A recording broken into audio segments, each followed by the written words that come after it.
And now, Welcome over to Dela Cruz Stadium. Belen Jesuit is squaring off against the Gulliver Raiders, and we're playing with a huge chip on their shoulder. Gulliver is one of the top teams in all of Florida and is stacked with elite talent. One of the big questions coming into this game for the Wolverines will be if their new offensive system will continue to succeed, and it's a very talented defense. Yeah, Belen recently moved to the Spurs. We thank you for the opportunity to be here. We ask, Lord, that you send your Holy Spirit upon these young men who will take the field, their coaches and the referees. We ask, Lord, that you bless these two communities, Gulliver and Belen, that you may fill us with this desire to love and serve you, health of mind and body. We pray for our nation, that you keep us strong and united. And we pray, Lord, that on this night, as we play the great game of football, we never forget, Lord, that we need to have you always at the center of our lives. We ask all this in the name of Jesus Christ our Lord. Amen.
So we had to stop there a quick second for the prayer and the national anthem. So as I was saying, one of the big questions coming into this game for the Belen Jesuit Wolverines will be if their new offensive system will continue to succeed against one of the most talented defenses in all of Florida and possibly all the nation, in the whole nation. Yeah, last week in the debut for Coach Potts and the new offense, Belen dominated MacArthur 45-0. They attacked through the air. Andres Miares went 9 for 12 with 151 yards and 3 touchdowns. But Gulliver's a big step up in competition from MacArthur. So we'll see if he can keep that up today and if that spread offense continues to dominate like we saw last week. Gulliver has a very talented defense with players such as Gabe Neely, who's currently a USF commit. He plays the safety position. And another player to keep an eye on for the Raiders is Travis Lathan, who holds 17 D1 offers, including schools such as UF, Miami, and FSU, who are all very interested in him. Yeah, right now, Travius Lathan looks like he'll end up at UF, and like that shows the kind of players they have. They have big-time D1 football players, and if Belen can stand up to this kind of squad, they'll be able to take anyone in the state. So the Raiders will be starting off with the ball. Belen's kicking it off. The kicker today for the Wolverines will be Alejo Beteta, a current junior. He made a few extra points last game.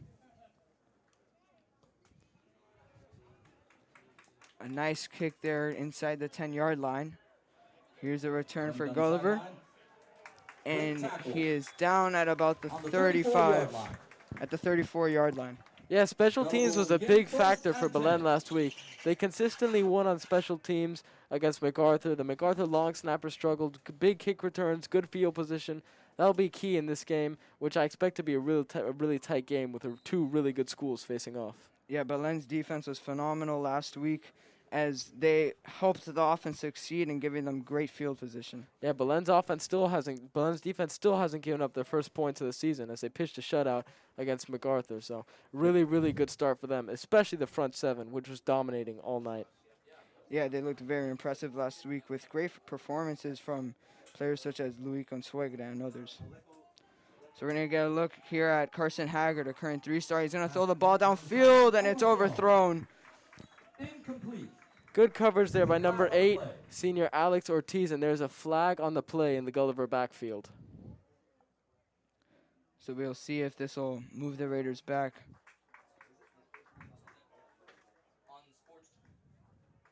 Unsportsmanlike conduct. We're going to get an unsportsmanlike conduct on the Gulliver Raiders, setting them back 15 yards, putting them behind the chains. You know, this gives the Belen defensive line an opportunity to pin their ears back and rush the passer, as they're most likely going to have to pass to get out of this.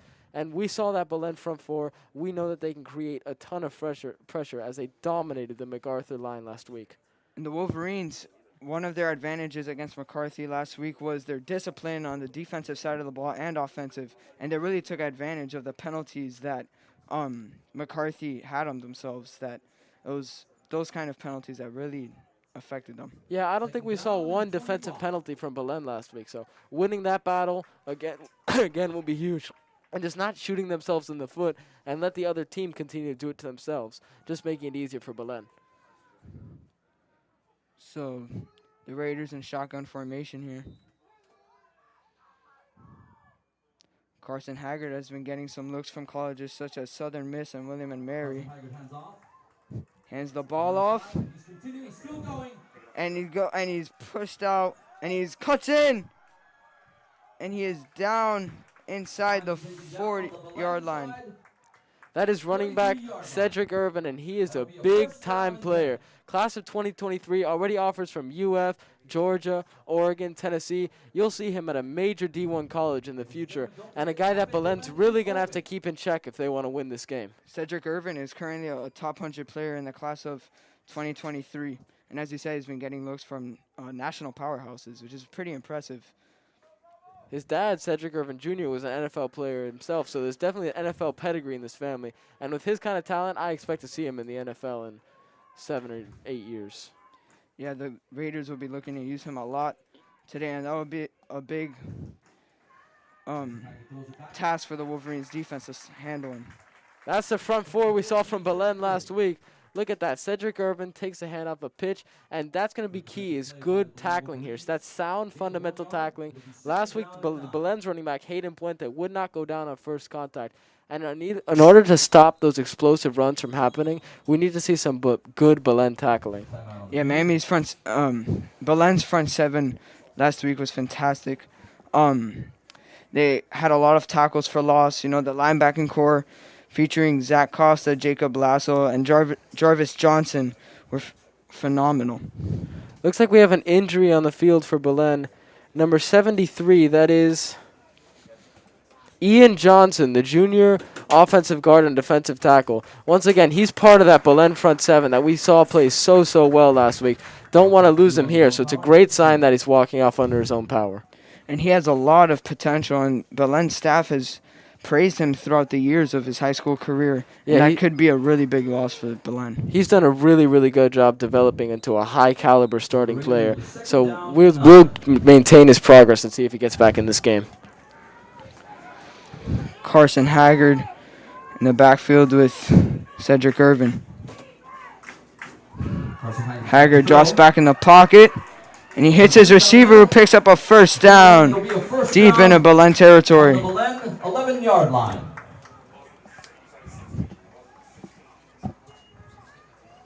You can't hear us?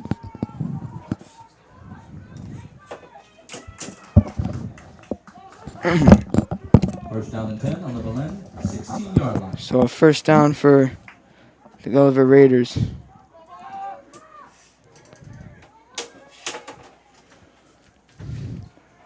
Carson Haggard is looking crisp today so far. Hands the ball off to Cedric Irvin, who bounces outside. Oh my, look at those moves. Still on his feet. And he might have picked up the first down there. That'll give him first and goal at about the 7. Let's see if Belen can come up with a big stand here. Had a couple big stands last weekend. Once again, this is a whole different caliber team than MacArthur was last week. You see Cedric Irvin there. You see the receivers. They're big, athletic players, and this is the kind of team that Belen should match up against very well, and I'm very excited to see how they do it here. Yeah, this is a way more explosive Gulliver offense. You know, they have a lot more talent than McCarthy did. But Belen's defense is also pretty legit. I mean, they have a great secondary with Luis Consuegra and Nick Perez-Abreu.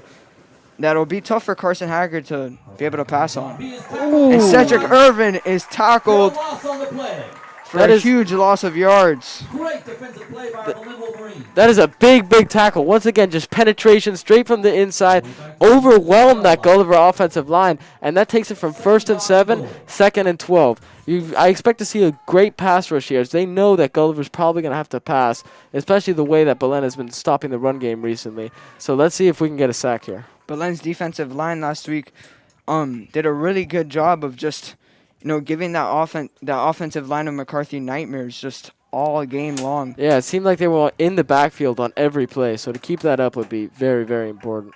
And this is a great offensive line of Gulliver. Haggard drops back to throw. Haggard to the end zone, and he misses his wide open target.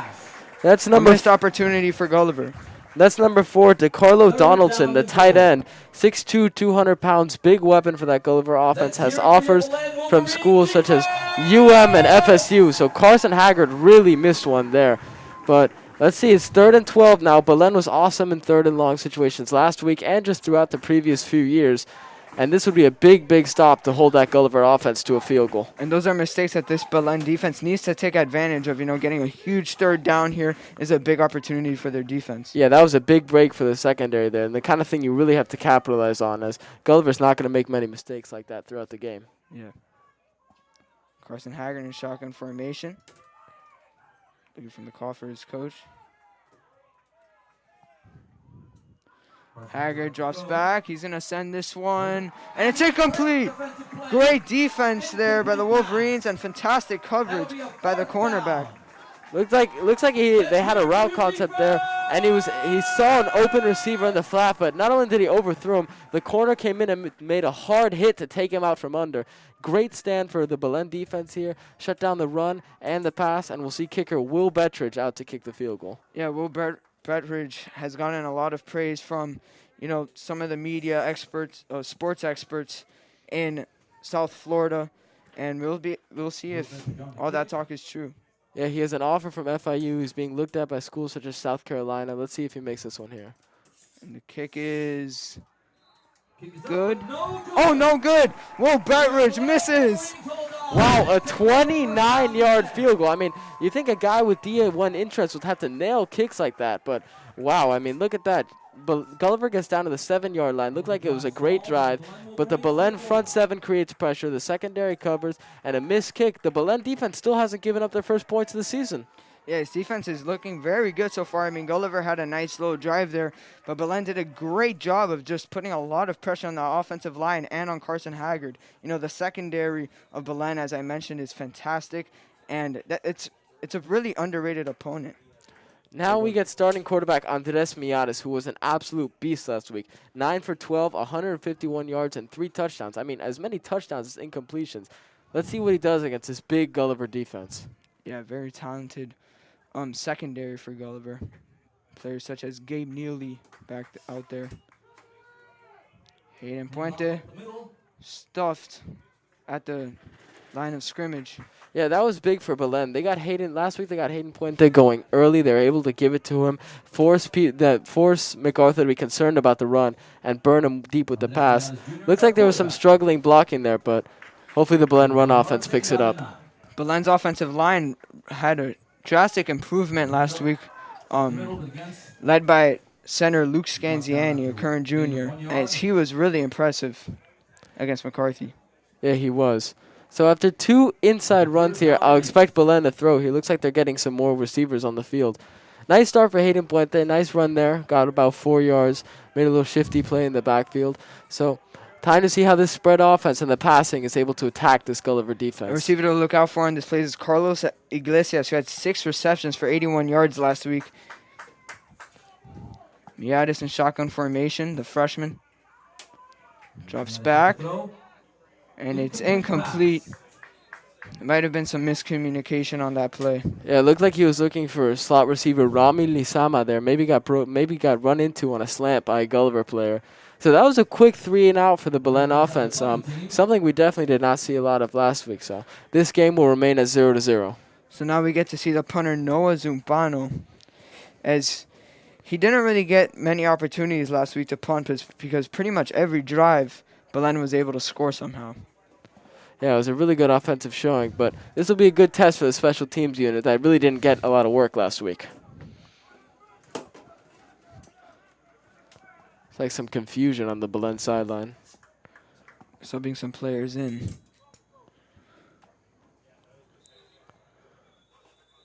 And it looks like there's a timeout called on the field. Timeout called on the field. So a timeout, not sure who it was called by.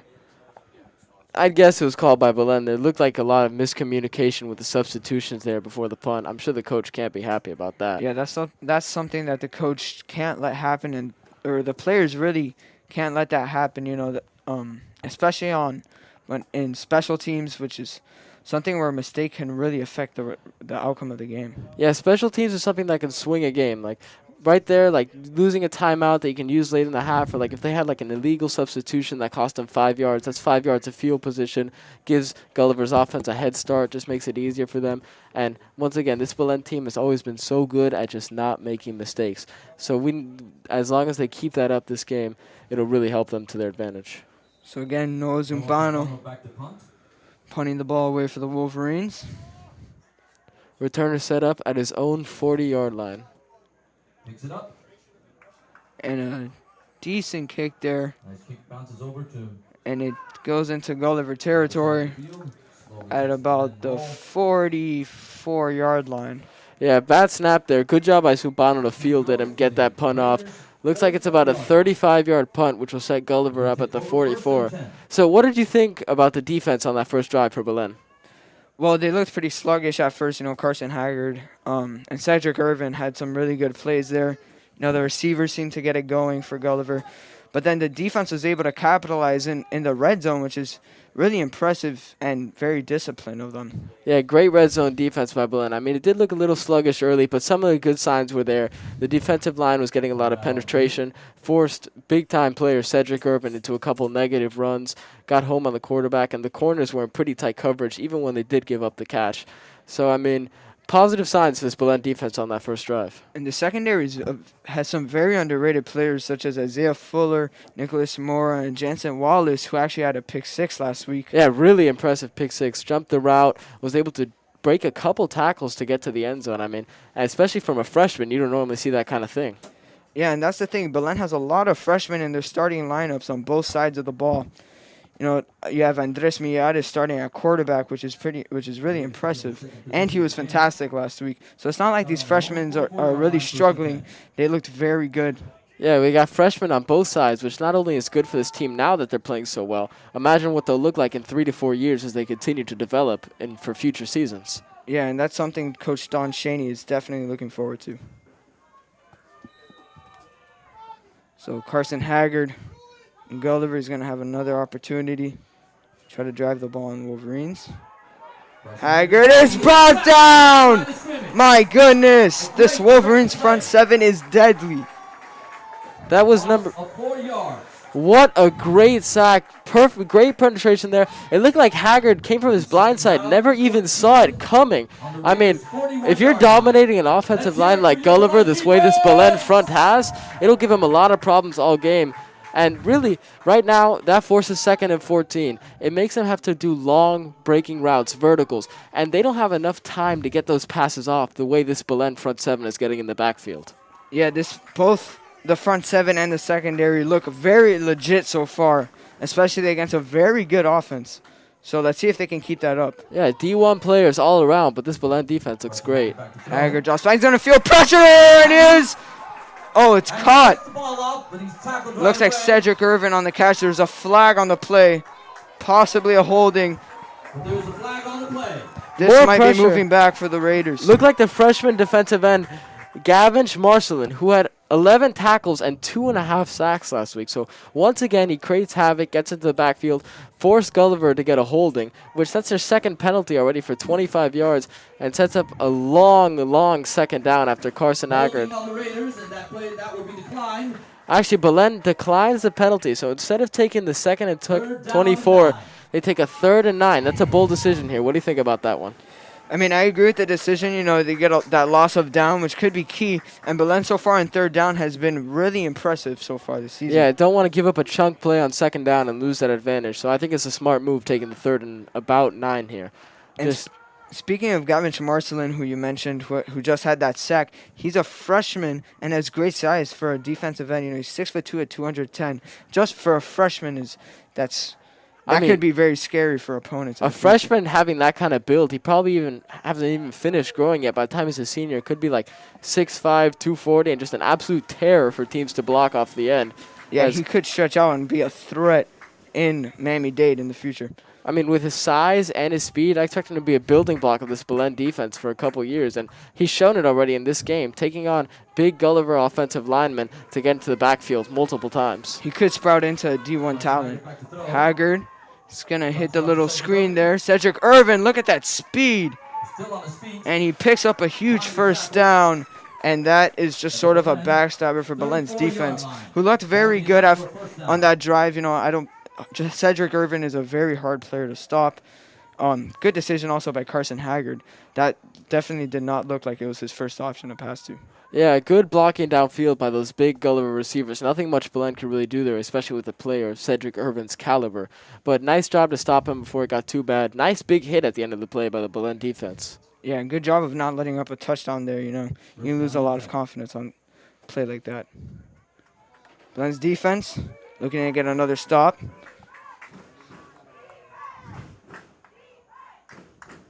Haggard hands it off. Cedric Irvin, oh my goodness, he is so shifty. And he picks up a first down there.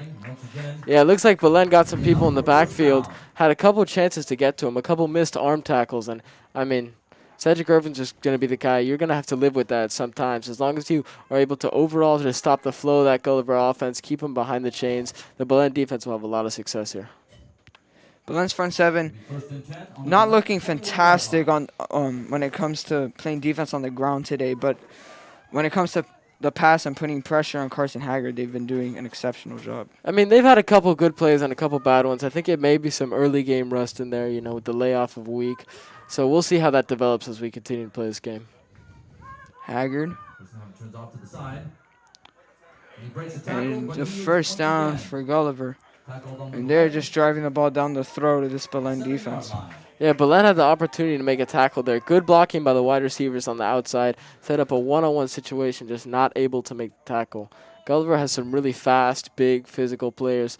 Tackling will be key here. It'll be a tough thing to do, but it'll be something they have to execute in order to win this game.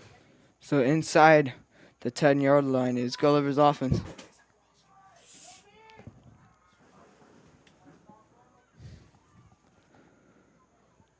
Haggard looking to get his first touchdown on the day. A lot of noise from this Belen crowd.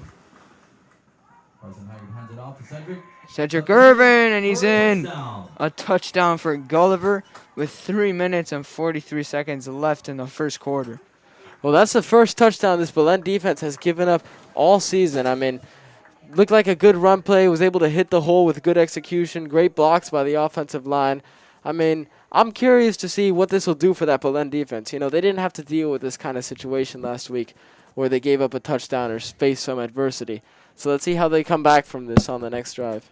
You know, and last week they also didn't have to deal with a top 100 talent running back. So that's going to be a tough adjustment for Belen, but I believe that they could, you know, match up to this opponent. Yeah, I agree. I mean, they have a lot of talent, but it will take them a second to adjust to the difference between this competition and who they played last week. So I expect that issue to be fixed as we continue throughout the game, and the defensive coordinator makes some game plan adjustments. So the kick was good, but there's a flag on the play. Not sure what this call will be.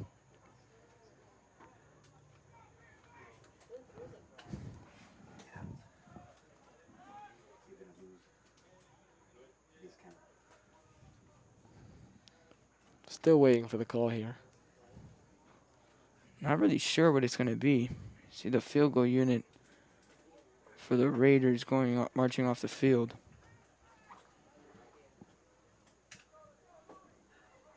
Yeah, unsure what that call was. I think it may have been on Gulliver. It might be enforced on the kickoff. I mean, Yeah, that was. It looked like they called a holding. I think it'll be on the kickoff because it wasn't enforced on the extra point. I highly doubt Belen will just decline it. Yeah. So Belen's offense is going to get another opportunity to get on the field with 3 minutes, just over 40 seconds left in the first quarter. Yeah, went 3 and out on the first drive, and that is something we're not accustomed to seeing from this Belen offense. But once again, it's an adjustment to the competition. The competition has gotten way, way better. It'll take a second to catch up to the speed of this Gulliver team. So let's see how they come out on the second drive after the struggles of last drive. So yeah, the penalty was enforced on the kickoff, as Gulliver will be kicking it a few yards back than they would have prior to the penalty. Once again, Gulliver hurting themselves where they don't need to, and if the Belen special teams can take advantage and get some good field position here, that would be huge for that Belen offense, who started most of their drives past the 40-yard line last week. Brett Ridge kicks the ball off. Great kick there. Here's a return for the Wolverines. He's got a lot of space. And he is wrapped up just short of the 30-yard line. Yeah, that was number 22, junior Luis Consuegra on the return. Looked like he had some space. Nice job getting about to the 27, 28-yard line. Took the kick coverage unit a lot of time to get downfield because of that penalty. So nice job to get this Belen offense some solid field position, not backed up against their own end zone. Luis Consuegra is one of those players that this coaching staff has done a fantastic job of developing throughout his high school career. You know, he was starting on varsity only as a sophomore. He's a junior now, and we've seen a huge improvement with his play. Yeah, that's impressive. Desmiares and Hayden Puente is tackled for a huge loss. That's number 5, Kamani Alexander on the carry. And yeah, wow, that Gulliver defensive front just blew up that play, got into the backfield. Run is not really working early. I'd expect Belen to go more to the pass here after a few failed run attempts. Yeah, this game, Andres Miades is going to have a lot of pressure put on him. And he had a lot of pressure on him last week, and he excelled. Yeah, he really delivered last week. Let's see if he can do it again. Yeah, it is. And the ball is incomplete. Quick pressure there from that Gulliver front 7, which looks really, really good to start the game. Filled with long, athletic guys, and got in the backfield pretty quick. Not sure who Miades was throwing it to. Looks like a little sloppiness early from the offense. Yeah, and that was a play that Belen, I think, ran earlier, and that there's miscommunication on both times they ran the play. So it's a third and very long, 3rd and 16. I mean, last week Belen excelled with downfield passing. Had gains of 30, 40 yards. I mean, I expect the receivers to go deep here, as there's nobody else in the backfield. Let's see what happens. Yeah, it is. Josh Wag's going to feel pressure, and it's caught. Wide open receiver. And there goes Kamali Alexander, and he is brought down for a huge first down inside the Gulliver 40-yard line. That is a big play. It looked like Gulliver had all the momentum, set up a 3rd and 16, but Miades rolls out of the pocket off his back foot, finds a wide open Kamani Alexander, who takes it 30 more yards after the catch. We talked about it, that Belen passing offense has been explosive, and that is a huge play. And a broken defensive play there for Gulliver, and Belen took advantage of it. A great play by Miades, finding Kamani who was wide open. Yeah, I'm not sure what Gulliver was running there, but nobody picked up the running back. Looks like they had 2 guys on the flat receiver, leaving him wide open for the big gain. Here comes Belen. They're going to hand the ball off. And a loss of yards. I believe that was Hayden Puente. That's a 3-yard loss for Hayden Puente. I mean, the run game from Belen really is just getting blown up at the point of attack. The interior offensive line looks to be majorly struggling. I expect this game to rely heavily on the pass. That's something we really didn't see last week. Whenever Puente faced, contact in the backfield, he was able to break through it, which was very impressive. He broke a lot of tackles, and he's going to need to do that this week also. Going to hand the ball off again. Puente is wrapped up. Might have gained a yard there, not sure. Looked like a little more push there from the front 7, but this Gulliver defense has looked really sound tackling up to this point. Once again, Puente not able to get much after contact, unlike what he did last week. And another 3rd and long for this Belen offense. Let's see if they can make magic happen again. So it's 3rd and 13 for Miades. This offensive line is going to be huge, crucial on this down. And bad snap. And Miades loses the ball. Gulliver might have it here. There's a fight for the ball in the pile. And it's going to be Belen ball, 4th down, catching a major break there. Yeah, and that is not something you want to see from this Wolverines offense, as you could have potentially been in field goal range for Alejo Beteta, the kicker for the Wolverines, who has a great leg, but now you're forced to punt the ball with no Zumpano. Very lucky for Belen that it looked like Gulliver had a couple chances at that ball, which would have put them in Belen territory driving. At least now Belen will get the chance to punt. A bad snap, Zumpano, a great kick there, and it takes a negative bounce. So good field position for Gulliver here. Looks like Belen needs to get a stop. You know, they can't let Gulliver break out to a big lead early on in the game. Yeah, it looked like a nice punt, but the backspin took it back about 10 yards. But not terrible field position. Not great field position here for the Gulliver offense. Looked like the Belen offense had grasped some momentum there. But a bad snap over Miatas' head, I mean, that's just the kind of mistake you can't have. Yeah. There's nothing else there's no other way to put it. It's just, if Belen wants to win this game, they have to execute better than that. So Belen's defense has been looking pretty solid so far. They allowed a touchdown last drive, but in the previous drive, they were very disciplined with their red zone defense and were able to force a stop. Yeah, I expect them to adjust very well to this Gulliver offense throughout the game and just be able to pick up on what they're doing and perform well as a defense. Haggard drops back. He's going to face pressure. He's going to send this ball downfield, and another overthrown pass for Haggard.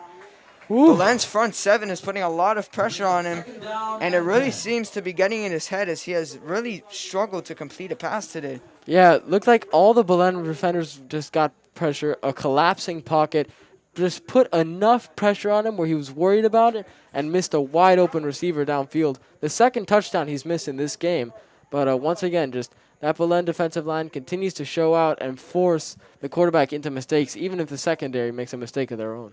That's something Coach Shaney was probably game planning on throughout the whole week, you know, preparing for this Gulliver offense.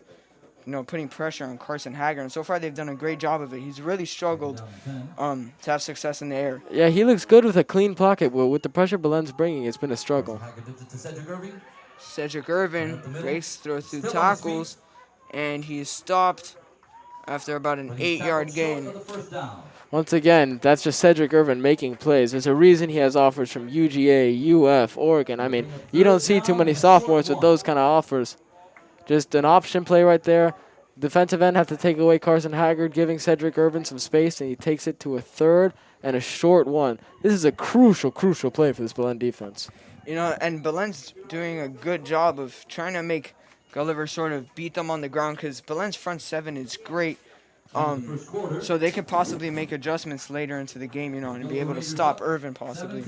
But and Carson Haggard's just not having anything going in the air. So that is the end of the first quarter. Jose, give us some of your thoughts on the first quarter. So far, Gulliver's offense had that first drive where Belen was able to get the stop in the red zone, as I mentioned, which was a great look for them. And then also the second drive, Gulliver was able to get a touchdown, but then Belen's offense sort of seemed to bounce back with that great Kamani Alexander play, where it was sort of a broken play. Miatis took a big hit in the backfield, but found Alexander wide open, and he went for about a 30-yard gain, but then Belen was eventually forced to punt. So Belen might have to make a few adjustments here to try to stop Cedric Irvin and Gulliver's offense. Yeah, I've been impressed by the Belen pass defense. The front 7's hammering the quarterback. A couple sacks on Carson Haggard already. The secondary, aside from a couple miscues, has made some nice plays. Haven't really allowed a big pass to be completed, just like a 14-yard pass earlier in the first drive where Belen got a stop. But the key to this game will be containing Cedric Irvin. A couple big rushes already, and I mean, he has power, speed, a really tough guy to stop, and it's one of the main reasons Gulliver's such a good football team. So stopping him will be the key for this Belen defense. I expect them to really lock in on that. Especially here, I expect they'll go to him on a 3rd and 1. So Belen bunched up at the line of scrimmage. Yeah, it looks like Gulliver's in an offset I formation. I expect them to use the fullback as the lead blocker for Cedric here. Looks like somebody jumped off sides there for Belen. Yeah, looks like that's a mistake you don't want to have, especially on a third down like this. Yeah, you have to give yourself a chance. You have to give yourself a chance to get that Gulliver offense off the field. And jumping for 5 yards, good job utilizing the snap count by Carson Haggard. But once again, the snap over the quarterback's head, offsides on a big 3rd and 1, mistakes that you can't make in a game like this. Especially against a talented offense of Gulliver like this, who feeds off of mistakes. Exactly. You're not going to get many chances to slow him down. And Belen had one there with how great this defense is playing. But just a mental error to jump off sides. Haggard drops back. He's going to send the ball downfield, and it's caught. Touchdown. This time he didn't miss his receiver. A wide open receiver in the end zone. Looked like a 50-yard strike. Thrown about 40 yards through the air. He beat the receiver beat the Belen secondary deep. Looked like some safety troubles. The front 7 couldn't get there in time, and just a beautiful catch and throw for the Gulliver offense. That was Kamari Mesa, the wide receiver for Gulliver, on the touchdown reception. Yeah, that's the first real big play you see Belen give up on the pass game, which, surprising, they had done a really, really good job containing these athletic receivers and containing the pass game last week. Surprising that you'd see an error like that from the Belen safeties. Yeah, it seemed like they didn't really expect a pass coming on that play. It looked like they were sold on Cedric Irvin was going on the ground. Yeah, well-executed play action. I think some of the safeties' eyes were in the backfield with the way Cedric Irvin has executed through this whole game. Play fake got him, and the wide receiver was able to just beat him deep, making Belen down 14-0. So that's something Belen can't allow, to let these elite receivers get behind your secondary and just allow Gulliver to, sort of throw the ball downfield. This is a big, big possession for this Belen offense. I mean, down 14-0. Looked like they had something going right there for a second, but now this Gulliver team seems to have taken back all of the momentum. I mean, this is where a true freshman quarterback, Andres Miatis, needs to step up and just show us what he's got. So the Wolverines trailing 14-0 with just under 12 minutes left in the half. So Belen has a big opportunity here and must-needed score.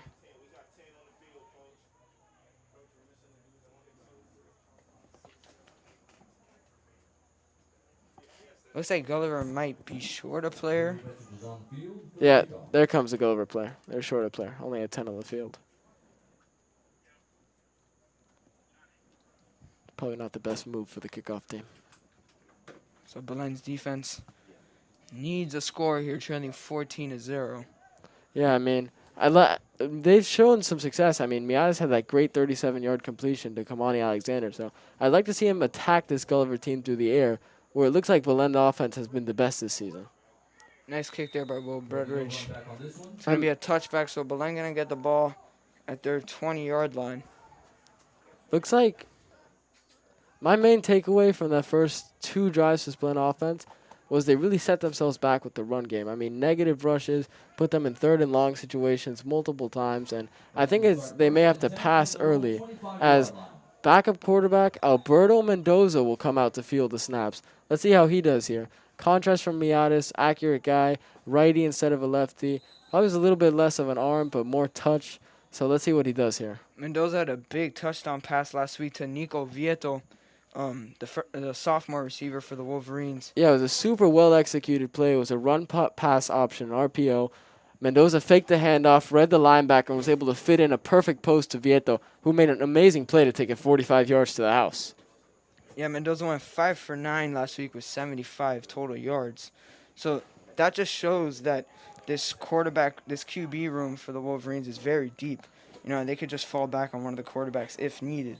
Yeah, it's deep and it's an open competition. They're going to give both quarterbacks a chance. So this is Mendoza's chance to prove what he's got. They're also both freshmen, which is pretty impressive.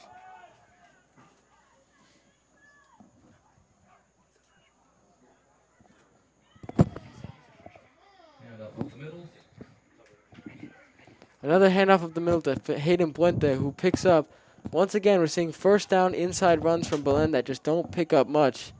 Setting him back once again, making the defense be able to prepare for a pass here. I mean, they can't keep getting themselves in 3rd and long situations if this offense wants to move downfield. And not saying it was totally expected that the run defense was going to, struggle early on, but, you have Travis Lathan, outside linebacker for Gulliver, and a big run there for the Wolverines. And that's going to be a first down. That'll move the sticks. So what I was saying was Travis Lathan, the outside linebacker who holds 17 offers, Belen's going to have a tough time on the ground dealing with him. But there they were able to break free for a first down. Yeah, Alberto Mendoza showed his strength there. Made some pre-snap adjustments, very cerebral quarterback. Was able to roll out, read the defense, make a nice throw to his tight end to pick up 17. And a bad snap here. Mendoza dives, is able to get the ball back. That's something Belen's been struggling with. There's been a few bad snaps already. Yeah, that's the second straight drive where we see a bad snap. Nice job by Mendoza to just get on that ball before any Gulliver. I mean, that would have been a disaster if Gulliver would have gotten the ball that deep in the red zone. But yeah, especially trailing 14-0, that's something you do not want. And there's still a lot of time left in the first half. But this sets up a 2nd and 25. I mean, setting themselves back is not what this Belen offense can afford to do, especially down 14-0. And this is where Belen's speedy wide receiver core is going to have to come into effect. And here's Kamani Alexander, and look at the moves. Alexander is able to pick up a huge gain there. Wow. This kid is a player. I mean, freshman, already 37-yard run, 37-yard catch, 20-yard run, juked a defender in the backfield, juked a safety about 10 yards downfield, able to break some tackles, and that is a save. That is a major save for this Belen offense, which was stuck in a 2nd and 25, making it 3rd and 4. Well-designed draw play. Gulliver was definitely expecting them to pass, and they fooled them, and that's just a big, big play, setting up 3rd and medium. Alexander remains in the backfield, and another muffled snap. Yeah, it looked like a good snap that time. It looked like he just went to grab the ball. He tried to hand it off before he really got possession of the ball. And that's a big blown opportunity for Belen. A lot of trouble with the snaps today, something that's we really didn't see last week, and that's not anything that's been forced by the Gulliver defense. Yeah, Kamani Alexander with a nice play there. He has such a high ceiling, and he could be a huge threat when it comes to senior season. I mean, if he looks like that now, dominating this Gulliver defense, imagine what it'll look like in 3 years. So Noah Zupano to punt. We've seen a lot of him today. He punts the ball. Good punt. Sort of an awkward punt there.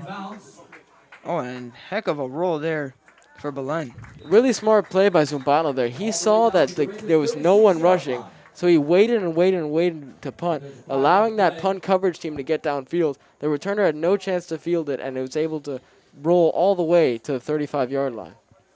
So Belen's defense is going to come onto the field now. Actually, there's a penalty, and Belen is sending the punting team back on the field. I expect this one to be on them.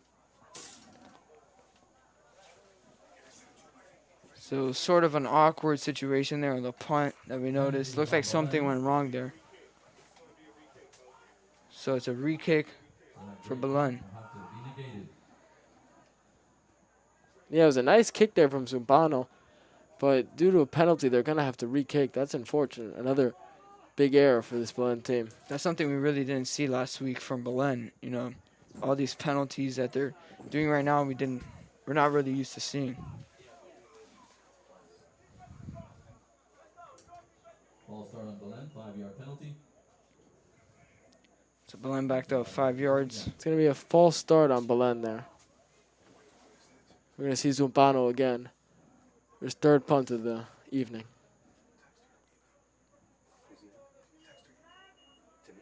So Gulliver looking to get another scoring. Still a lot of time left in this first half, 9 minutes. Big drive for this Belen defense and this Gulliver offense. Down 14-0. A lot of momentum for Gulliver. Stop here would be huge. And whistles, more whistles on the play. Another bad snap there. Great job by Zumbano just fielding it and getting off a punt. I mean, it looked for a second there like that was going to be a bad situation, but. Noah Zumbano's knee was down. But oh my! That is something that Belen did not need. That's the last thing this Wolverines defense needed to deal with. Wow, Zumbano grabbed the ball, but his knee was down, setting up Gulliver at the 11-yard line. That's a special teams disaster. So this Gulliver offense going to have the ball in the red zone yet again. Carson Hager going to have another opportunity. I mean, we've seen Belen's defense come up with a red zone stand before, so this would be really, really big down here. Don't want to go down 3 touchdowns to a team as good as this. Yeah, this is a crucial drive for this defense. It could be a crucial stop. Haggard. He's going to throw this ball to the end zone. And it's a touchdown for Gulliver. Looked like a coverage bust right there in the back right corner. Nobody was on the receiver. Haggard rolls out. Easy pitch and catch right there on the run. Not a good start for this Belen team. Yeah, they're down 20-0. An extra point should make it 21-0 by Will Bretridge, who missed a kick earlier.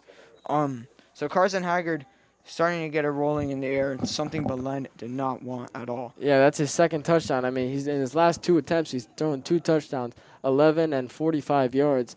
So, I mean, with the running game already rolling with a player such as Cedric Irvin, I believe Belen's going all out to take that away, opening up passing lanes for Carson Haggard. And that's the kind of dynamic this Gulliver offense brings. So as we mentioned, this Gulliver offense, is normally capitalizes off of, mistakes that the opponent causes on themselves and brings up on themselves, which is what Belen's been doing so far tonight. Yeah, a lot of stuff like last week Belen executed well and won 45-0, and a lot of stuff you can point at maybe a little more struggles in the running game, but that's because Gulliver is just a big step up in competition over MacArthur. But some stuff, bad snaps, special teams miscues, that's all on Belen and something that they're really going to have to clean up to win this game. So Belen's offense, they need to score a touchdown here. Yeah, I mean, Gulliver scored on 3 straight drives. Belen needs some momentum back. They need to get themselves back in this game because, I mean, the defense, if they give up one more touchdown and the offense doesn't score here, 28-0, stuff really starts to get out of hand. Yeah, you don't want to be down by this much of a deficit only in the first half. Yeah. Belen's going to try to attempt to make a big comeback here. Coach Don Chaney's second game as full-time head coach. With this deficit and the way the run has struggled, I'm going to expect a lot more passing here. We saw some of it last drive, but some bad snaps negated that. There's going to be a lot of second-half adjustments needed for the Wolverines. Flag on the play. And another flag on a special teams play. We've been seeing this very often today. I think this one's going to be an offsides on Gulliver, though, so this is good for the Belen team. Set him back about 5 yards on the kick. So on offense here, I expect to see a little less Hayden Puente and a lot of Kamani Alexander. He already has over a 30-plus yard catch, 20-yard run. I mean, if there's been one positive takeaway for Belen today, it's freshman running back Kamani Alexander. He's running circles around an awesome Gulliver defense. So I expect to see deep passing, nice throws from Albert Mendoza, and a heavy diet of Kamani Alexander. Yeah, the freshman, he's been fantastic so far in his first 2 games. Yeah, scored a touchdown last week, had a lot of rushing yards, really was faster than pretty much anybody on that MacArthur defense. But he doesn't have that luxury this week and is still making some crazy plays. Yeah, he had that nice busted play earlier where he had about a 30-yard gain on Gulliver's defense, which is pretty impressive. That brought a lot of momentum to Belen's offense. Yeah, and he was wide open when he made the catch, but he was probably 15 yards downfield. His after-catch work was really impressive. Juking, cutting back, breaking tackles. I mean, he really looked he reminded me a little bit of Don Chaney as a freshman. Yeah, he's a really shifty player, which is how Don Chaney was and still is currently playing at UM. He could live up to the hype and exceed.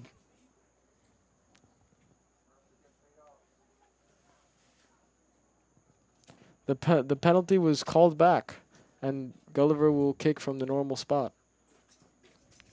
A nice kick there from Will Bretridge. Won't even give Kamani Alexander a chance to return this one. Kicks it out of the back of the end zone. Probably a smart play by Gulliver there.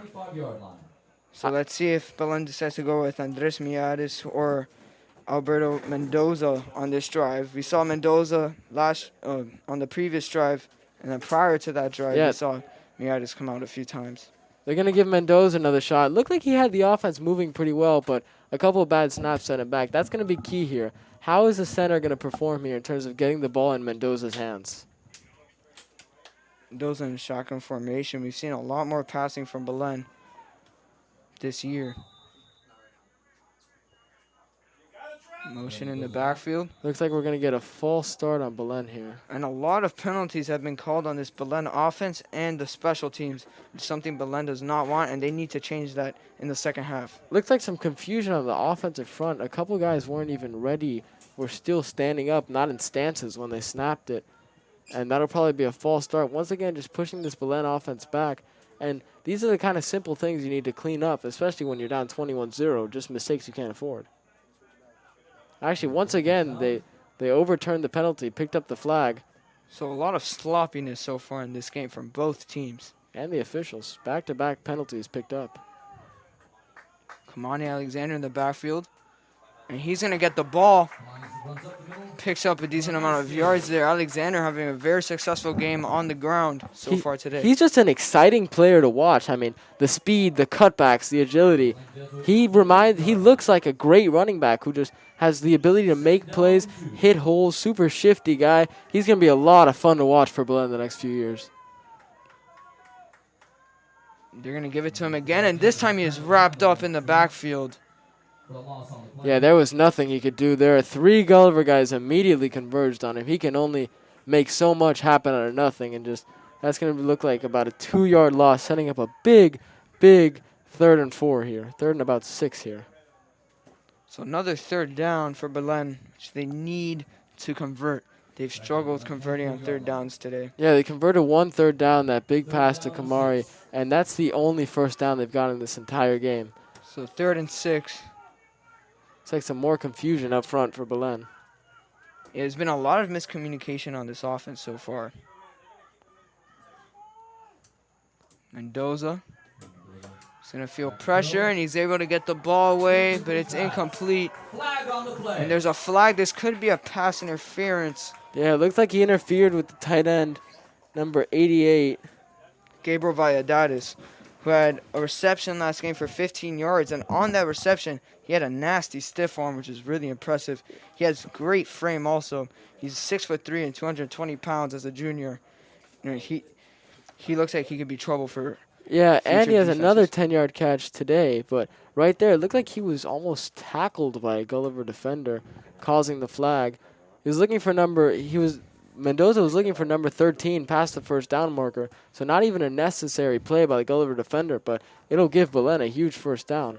Yeah, Mendoza is trying to target the speedy Vic Perez, who had a few nice, good plays last week against McCarthy. Yeah, he had a big deep catch last week against MacArthur. So that's huge for the Wolverines on a 3rd down. That's a mistake that Gulliver doesn't want to make in the future. Yeah, this time it's Gulliver making an unforced error. And another loss of yardage on the run game for Belen. Yeah, that's the run game for Belen. I'm surprised by how much it's struggling. Belen has traditionally been a really strong team with the running game, and it wouldn't surprise me if they had negative rushing yards today with how much Gulliver's been in the backfield. That was number 44, junior Marky Ruiz. We saw him come out for a few carries last week. Yeah, it looked really good. Mendoza drops back. He's going to send this ball downfield, and he overthrows his target. Looked like he was trying to give him a 50-50 ball, just give the receiver a chance to go up and make a play. I think it's a good decision at 2nd and 13 at the point we are in the game. Belen needs somebody to just go out there and make a play. We've really only seen Kamani Richardson make some really nice play, but overshot his target. Yeah, so it's going to be a big 3rd down here. Another 3rd and long. This is something Belen's really struggled with. Last play, they got bailed out with pass interference. Yeah, it's a situation Belen has found himself in a lot. Mendoza hands the ball off, and there's a flag. That was the same. That was the same draw play that they ran on 2nd and 25 that picked up 21 yards, but a false start. Looked like Kamani had some room too, but the false start's going to push him back even more. Another unforced error. Yeah, so it's going to be 3rd and very long, 3rd and 18 here for the Wolverines. Sloppy game from Belen. I did not expect that. Yeah, and that's something you shouldn't really have against a high opponent like this of Gulliver. Don Chaney is known as a very disciplinary coach, keeps well-disciplined teams, makes sure the players are in shape. I expect to see some definite punishments for Belen players after this game. I don't think they're going to like the next practice if they keep playing the way they've played in this 1st half. Yeah, that is totally true. So it's 21-0 with still 7 minutes left. So it's a good amount of time for Belen to get some points up on the board. Yeah, this game is definitely not over. I mean, Gulliver's raced out to a big lead, but they will get tired. I mean, they can't. The Belen defense will adjust. They'll come out after halftime with most likely with a better game plan, halftime adjustments, and I think Belen definitely still has a shot if the offense can put up some points here. I have trust in the Belen defense. Yeah, this is a very good Belen defense. You know, they've been pretty inconsistent today, but they can make some big halftime adjustments. You know, try to handle the run game against Cedric Irvin. So this Belen offense looking to score their first touchdown of the day. It's 3rd and 18 though, so this is going to be a tough play to convert on. Yeah, the Belen defense has definitely had signs. The signs are there. It's just inconsistency. There's defenders in the backfield, good plays by the corners. If they can clean up the bad miscommunications and wide open receivers in the secondary, I think this Belen defense will definitely bounce back. So Mendoza out on the field again. I believe that's Kamani Alexander.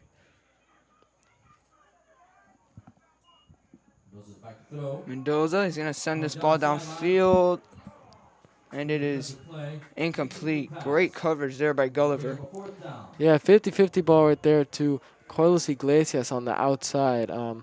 Good pass pickup by Hayden Puente to prevent a free rusher from getting to the quarterback.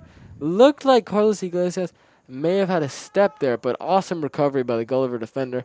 Makes a great play on the ball. Just once again, giving your receiver a chance. Good throw by Mendoza. Just better defense. Yeah, fantastic defense by Gulliver so far. Carlos Iglesias coming off a fantastic game. It was his first game of his career. This is his first season. He's a senior, but this is his first season playing football in high school as he'd played baseball prior to this. But the staff loves his talent. I mean, he's a great player. He had 6 receptions last game. I mean, last week he had an incredible touchdown catch. Ball was batted up in the air, and he caught it while he was laying on the ground. That's not something you see very often. The coaching staff definitely regards him as a special type talent at wide receiver, probably the #1 wide receiver on the team. So that's the guy you want in that situation, to just give him a chance to go up and get the ball. Yeah, we've seen Mendoza and Miatis target him a lot through both of these games. So after another punt for Noah Sumbano, this Gulliver, we've seen a lot of him today. This Gulliver offense will get decent starting field position at the 39-yard line. Let's see how this Belen defense has adjusted to that Gulliver passing attack that has killed him on the last 2 drives. Yeah, Carson Haggard has been doing a great job so far exposing the secondary. And they're going to give this ball to Cedric Irvin, who's stuffed behind the line of scrimmage, and that is a huge play for Belen's defense. You know, this has gained them some momentum. And not only that, but one of the reasons that there have been open wide receivers running to the secondary is that they're so focused on Cedric Irvin in the run game. Putting them behind the chains like that, negative gain, 2nd and 11, it gives less threat of the run game, and they're more likely to pass here, giving the Belen the opportunity to set back more defenders in coverage and really focus on that side of the ball. That's the great thing about this defense is that they can make adjustments in the middle of the game, you know what I mean? So it's a great job by the defensive coaching staff. Yeah, really good defensive coaching staff to make adjustments and be able to pick up on what this Gulliver offense is doing. Haggard drops back. He has all sorts of time in the pocket. He's going to send it downfield, and he overthrows his receiver. He struggled with that so far today. He's been overthrowing his receivers consistently. You know, last drive, he seemed to fix that, but he's really had a tough time throwing the ball downfield. Solid coverage there, too. I mean, running pretty much stride for stride with the receiver. It looked like there may have been a little push-off, but that's number 8, Alex Ortiz, a senior, running stride for stride with the Gulliver receiver. Great defense, a little bit of an overthrow. Didn't even give the receiver a chance. And once again, 3rd and 11. That's why that first down run was so big. The threat of the run here is really not that high, and you can sit back and be prepared for a pass, just like they were on that last play. So a huge 3rd down here for this Wolverines defense. They need to get a stop. It'd be a major momentum swing as this Gulliver offense has been pretty much scoring at will in these last few drives. A lot of noise from this rowdy crowd. Haggard drops back. He feels pressure. He's going to roll out. Haggard hits his receiver who's wide open. He's going to go downfield, takes a hit, inside the 30-yard line. Good play there. As he was being guarded. He was actually blocking, and for a second it looked like Haggard was going to run, causing the defender to run up at him, leaving his man, allowing for that deep completion just over his head. Nice throw on the run by Haggard, and really nice run fake there. As that was Travis Lathan, who we mentioned, he's a beast on the defensive side of the ball, and he just shows how diverse of a player he is with a great reception there. Yeah, a guy with that kind of frame and speed, you're going to want to use him on both sides of the balls. As you look, you can see what he did there. Just blocking with that big frame, and then with his speed able to take off downfield, gain about 30 yards. Big, big play for that Gulliver offense. And once again, this Belen defense needs to step up with their backs to the end zone. Yeah, again, with their backs up against the wall. Carson Haggard was able to find Travis Lathan there on a busted play. Back to throw. And it hits his receiver, who's going to cut up, and he picks up a first down there. A couple missed tackles, once again, by these big, speedy Gulliver receivers. And they're really, really hard to bring down just if they get in the open field. They've run a couple screen passes like that, a couple short hitches that just give the receiver the opportunity to run in space.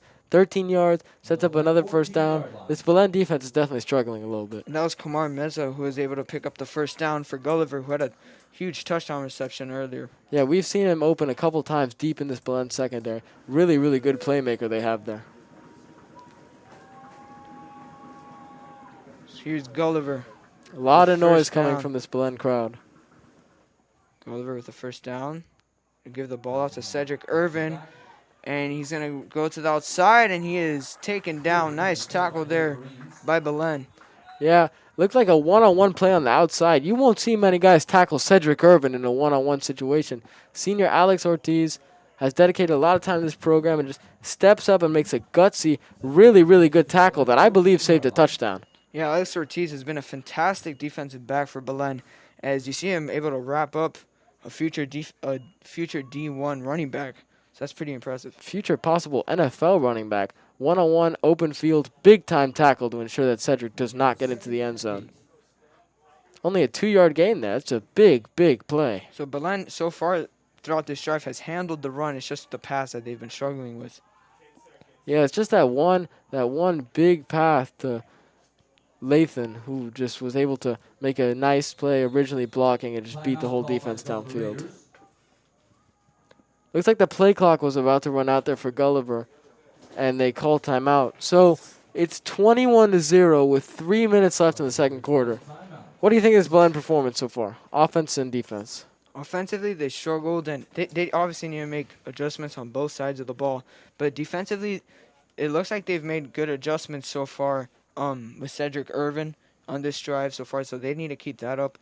But in the second half, Don Shaney needs to, kind of focus with his secondary and possibly just sort of like change up the game plan or something to find a way to stop Haggard, who's having a ball in the air so far.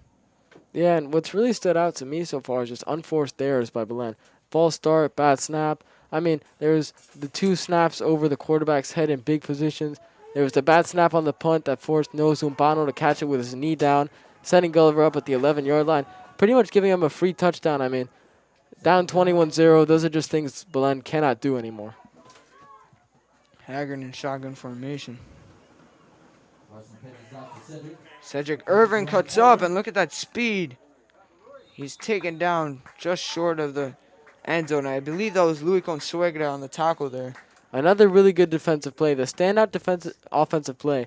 The standout defensive end, Gavin Schmarslin, only guy on that side of the line. He had to pick up Haggard, or Haggard would have an easy first down. So he then pitched it to Irvin. Really good design. Just able to get to the outside and get down to the 1-yard line. It's like a Gulliver injury here. So Belen, they cannot let up a touchdown here. They really do not want to go down 28-0. 1-yard line.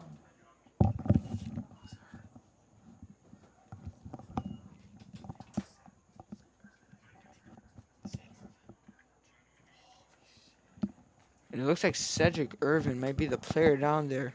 Yeah, Might he have taken an ugly hit, and that is not good for Gulliver. Yeah, he got undercut at the end of that run a leg injury could be really catastrophic for him. You never like to see this, whether it's your team or the other team. Down at the 1 yard line, that could be a big, big play, not only for this game, but for the rest of Gulliver's season. Especially with a player like this who has a lot of potential, and is getting looks from colleges around the nation. You know, this is something you certainly don't want to see. Yeah, a knee injury could derail a lot for this kid, so really something really sad that you'd never want to see. Especially, Actually, that's not him. That's number 5.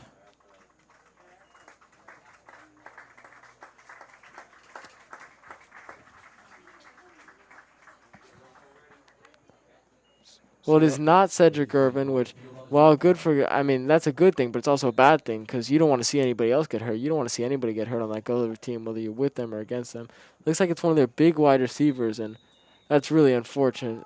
Standout player that you don't want to see Gulliver lose. It's Gulliver looking to extend the lead on the Wolverines. Ball at the 1 yard line, the Belen 1 yard line. Belen's defense looking to get a goal line stop here. That would be very impressive. I expect Gulliver to just try to pound it in, which they are able to. Cedric Irvin's second touchdown of the game puts Belen down 27-0 in the second quarter.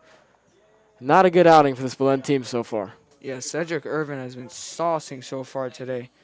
You know, it looked like Belen made an adjustment there, but Cedric Irvin sort of on that pitch by Carson Haggard was able to sort of just blow up the Wolverines' defense. And right there, you see, looked like a design run to the left side. Belen took that away, but just a swift cut back to an open middle hole, able to get into the end zone. He makes it look easy, and he's just a really, really great player.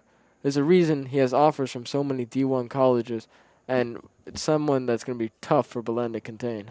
So it seems like Coach Cheney's going to have a long talk with his team in the locker room. I expect him to be very, very upset with the team at halftime. Unforced errors, just a lot of bad mistakes. They haven't been playing up to how this Belen team can play. Well, if you were Coach Cheney in this situation, what would you tell your team? I mean, I don't think I can use the language Coach Cheney would use on air, but basically a lot of that you just need to clean up those mistakes. It's even worse that they're losing, that they're beating themselves almost. A lot of the Gulliver points are responsibility of them, and a lot of their offensive struggles, it's not anything Gulliver's doing, it's self-inflicted mistake. And I think Coach Cheney will be ready to call them out on that and make sure that it does not happen again in the second half. So there's still time left in the half. There's 2 minutes and 20 seconds. That could be just enough time for Belen to get some points on the board. You know, right now they would take anything but preferably a touchdown. Yeah, last week with 36 seconds left in the first half, they got the ball back, and Andres Miares led them on a quick touchdown drive to end the half to help extend their lead. I mean, just putting up any points here would be a major momentum swinger, and they do get ball at half, so be able to put up a touchdown here, get ball at half, it would just inject the team with some life and maybe help them get back in this thing. Belen down 28-0. Will Bretridge at the kick. A nice kick there. That's, I believe, his third touchback on the night. Yeah, Bretridge is great job. Bretridge is doing a really good job of making sure that those Belen returners really explosive. Kamari Alexander back there and Louis Consuegra, just to make sure they don't get a chance to get out in space and make something happen with a struggling offense. And really good job by him. He's been able to keep that Belen kick return game at bay. Once again, they send out Alberto Mendoza at quarterback. So Alberto Mendoza getting the snaps here in the second quarter is what it looks like, and Miares was getting snaps in the first quarter. Yeah, he made a really good throw on the last drive. Just great defense by Gulliver. He's looked in command of the offense, pretty good besides the snapping issues. One drop by him, one bad by the center. And Belen's putting out 5 wide here. Looks like they're really committed to the pass. Let's see how Mendoza does. He's going to look to use his very talented receiving core. And they hit number 7, and he loses the ball. Looks like Belen might have been able to jump back on it. Oh no, it looks like the defense is coming out. That is not good for the Wolverines, as they're just not able to get anything going on either side of the ball. That's the freshman cornerback, Janset Wallace, who had that pick 6 last week and definitely was not as good as last time with the ball in his hands. Just got punched out there, wide receiver screen, multiple blockers, was able to make a man miss, but just a Gulliver defender punched the ball out, and wow, that was the last thing Belen could afford. Instead of a chance to make it 28-7, Gulliver's got a chance to make it 35-0 before the half even starts. Yeah, that is Belen definitely does not want to be down 35 points at the half. 28 points, that's a lot of points, but it's somewhat bearable. Yeah, the 35 points is just brutal. The defense just needs to stop the bleeding a little bit and just get to half. Try not to give up anything here. Haggard. And he's going to hit his receivers open, and they get inside the red zone yet again. That is exactly what Belen is not supposed to allow. Looked like a zone defense there. Well-run verticals concept to just attack the empty part of the zone with multiple receivers surrounding, took up the defenders, and that sets up 1st and goal from the 5-yard line. I mean, great aerial attack for this Gulliver team so far. So Belen looking to get a huge stop here in the red zone. They got a red zone stop on the first drive of the game, but they've really struggled after that drive. But they could bounce back here.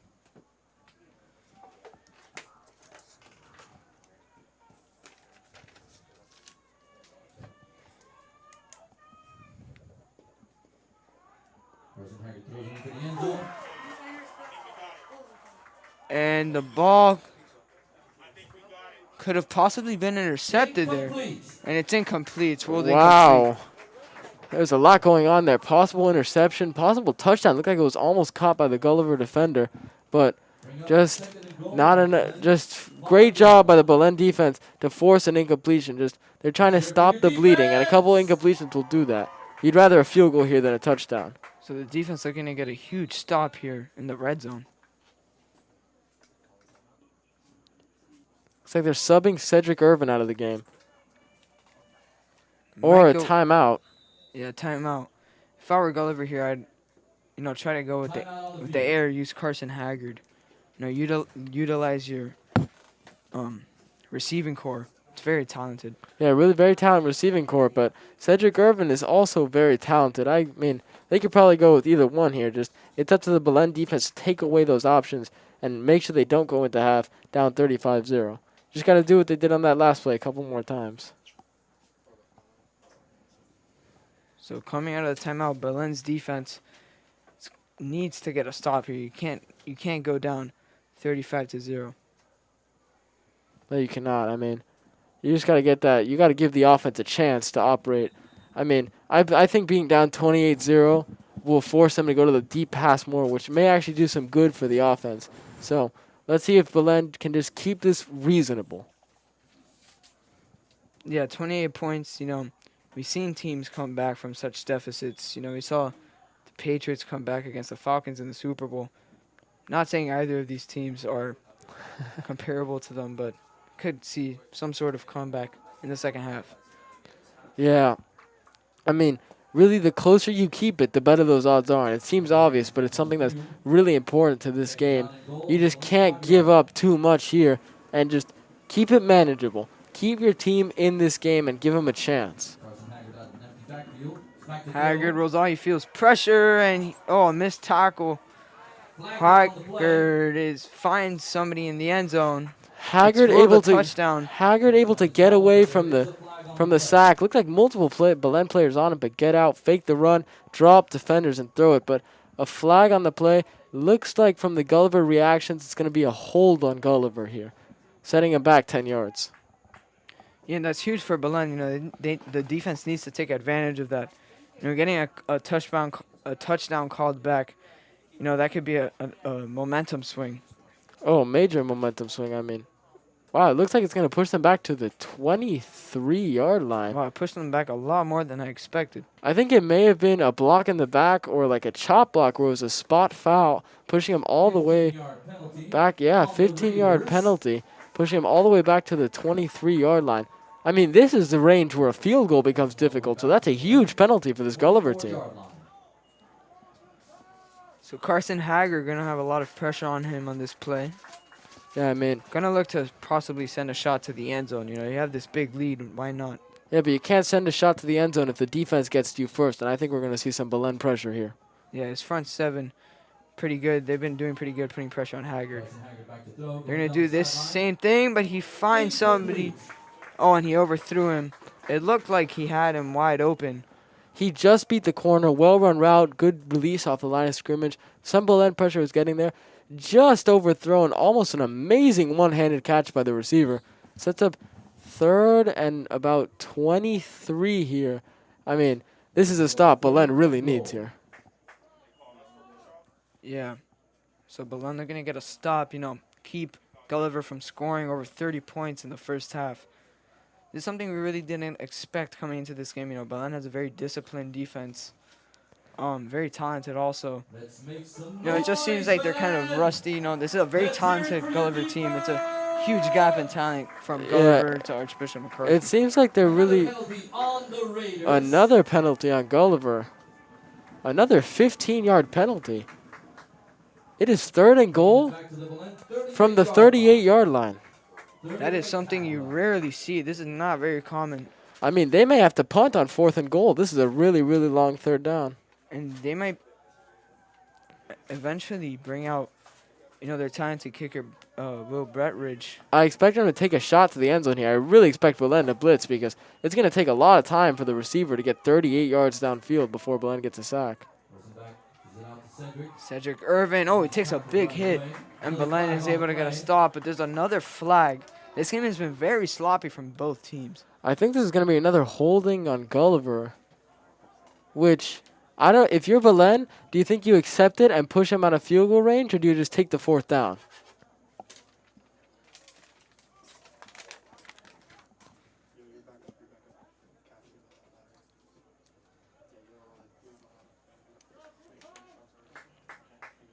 Let's see.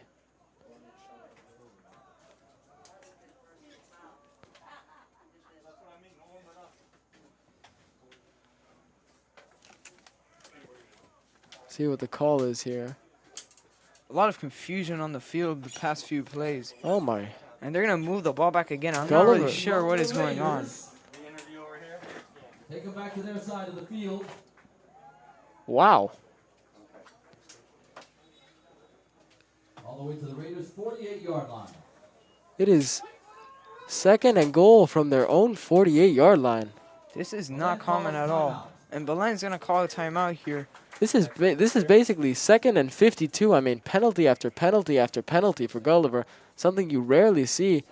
And I think Belen's chances of not giving up points here have increased drastically, which is a huge break at where we're at the game. So there's about 58.2 seconds left in the second half.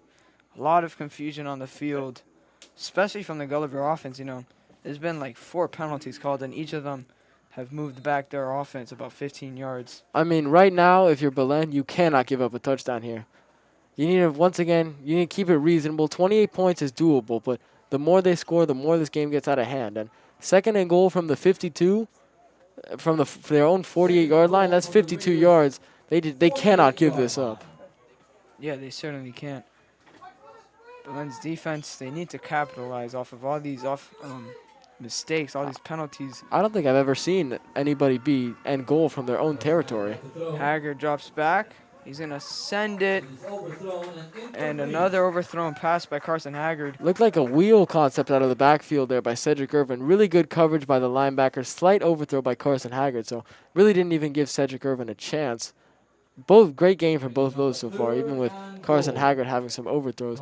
And that sets up 3rd and goal from their own 48-yard line. So unless they pick up like 52 yards here, I think they're going to be punting. We might see them use Cedric Irvin again, probably the most explosive player on the offensive side of the ball. Yeah, it wouldn't surprise me if they ran like a run play or a screen just to get them back in Will Bedridge's field goal range, as they have a top-level kicker, so he can make some distant kicks. Yeah, that's probably what they're going to aim to do, get in field goal range for Will Bretridge, one of the top kickers in the nation. Haggard faces a lot of pressure, hits a screen. That's Cedric Irvin. And look at the speed down the sideline. And he's still on his feet, and he's finally taken down. But we're going to see a flag here. I'm not sure what the call is going to be. Came in late in the play. That is a big, big gain for Gulliver. 28 yards. So let's see what this flag is if it continues to push him out of field goal range. Belen's coach is signaling that it's on Gulliver, which would be big as it just continues to push this Gulliver offense back. Yeah, I'm not sure how much further this offense can move the ball back. We've seen an insane amount of penalties on this drive. I'm not sure I've ever seen anything like it. Let's see what the call is here. The ref's discussing the call on the field.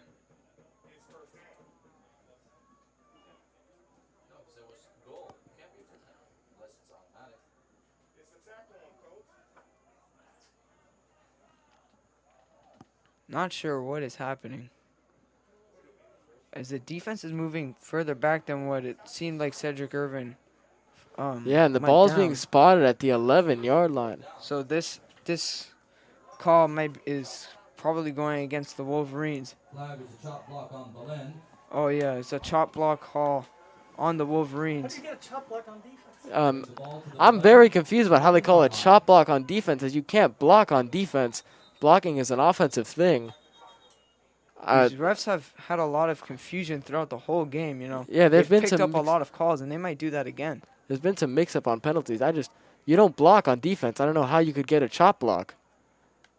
Yeah, they might have said the wrong call or something. I'm not really sure what's going on in the field. Well, no matter what the call is, it sets up Gulliver with 1st and goal at the marker says 3rd down. I'm not really 100% certain with what's happening here. So Coach Shaney discussing with the ref of what the call could possibly be and who could it be on. As I don't think there was a number given of who the chop block was on. A lot of confusion from this referee group throughout the whole game. I mean, they've been converging about calls consistently, picking up flags. And now they're resetting the clock. I'm really curious as to what is going on right now. So Coach Shaney looks really frustrated on the sideline. You know, he's looking to get a stop and prevent Gulliver's from scoring more points. I mean, it was 3rd and goal from their own 48-yard line. It's kind of, I mean, that's the major blown opportunity is now, for unclear reasons, Gulliver has 3rd down from about the 11. You got to stop him here and at least hold him to a field goal. Haggard feels pressure. He's going to roll out, sends it to the end zone. And it is caught, a touchdown. And Gulliver somehow capitalizes off of having a 3rd and goal at some point in this drive from their own 48-yard line. That's the big tight end, DeCarlo Donaldson, as he beat the Belen corner on a corner route, and wow, that was a stand that this Belen defense needed. Already down 28-0, 3rd and goal from your own 48-yard line. To give that up is really disheartening for a defense, and just is kind of like a gut shot right there. And we saw that same play Gulliver ran that earlier, except Carson Haggard overthrew the pass. This time he was able to make it. So that's Donaldson's 1st touchdown of the day. Yeah, good pass to the back corner of the end zone. Put it where only his receiver could get it. That makes it 35-0 with 31 seconds left in the 1st half. And with that touchdown, this game is starting to get a little bit out of hand. I mean, this is not the performance we expected, especially after such a great showing from these Belen Wolverines last week. Yeah, so there's going to be a lot of adjustments that will be needed to make Coach Shaney probably going to have a long conversation with his team. And he looks really frustrated on the sidelines right now. You could tell he is definitely not happy. Yeah, I expect a pretty heated halftime speech. I mean, just unforced errors, bad football. It's just been a little embarrassing for this Belen team, especially after they looked so good last week. A lot of people thought that they had a chance to pull off the upset, me included. But it's been a major struggle out here, and unless a complete turnaround in the 2nd half, this game's going to be really tough to win. So Will Bretridge will kick it off for the Raiders. Belen's offense going to have 30 seconds to score, as they're probably going to end up sending the ball deep downfield. Hey, what's up? What now? Another good kick by Betridge. Yeah, I'm in the press box because they want to. Once again, out of the back of the end zone, not giving those. I mean, here, probably a kick return touchdown is the best chance Belen has to get into the end zone. So, good job by Betridge. Good awareness to just kick it out of the back of the end zone, not give that Belen return team a chance. So, let's see if they can put up some points here before half just to keep this somewhat manageable. Rich is on his way. So it looks like, I believe that's Mendoza out at quarterback. And they're probably going to send this ball deep downfield. A run wouldn't surprise me either, yeah. Kamani Alexander, and he is taken down. Yeah, Kamani Alexander's been their best playmaker today. Doesn't surprise me if they give him a chance to get the ball, make something happen, maybe get a big gain to get that offense moving. But nothing there as the Belen front seven able to get into the backfield and stop that for a short game. I mean, if you're them, you're not really concerned about the run right now. Yeah, Belen's just going to take this one to half. Players are heading back to the locker room. Down 35-0. That was not a good first half. Yeah, so the Wolverines trailing 35-0. Going to look to make a possibly a historical comeback in the second half. So for the second half, we have So later in the second, into the later in the halftime second break, half, we will have two special guests, two legendary coaches of Belen. Coach Stewart and Coach Appa. So look forward to that, guys. For now, we're going to discuss our thoughts from our first half. I mean, wow. Yeah, it seemed a lot mess both on offense and defense. A lot of special penalties. teams too. Yeah, and special teams had a few mistakes, which they really shouldn't have costed. It looks like almost a reverse of last week, where Belen's being dominated in all three facets of the game instead of dominating in all three facets of the game. So I mean, Don Chaney is giving a halftime speech to his players down by the corner of the end zone, and he does not look happy, which he shouldn't be. It's not been a great effort for this Belen team.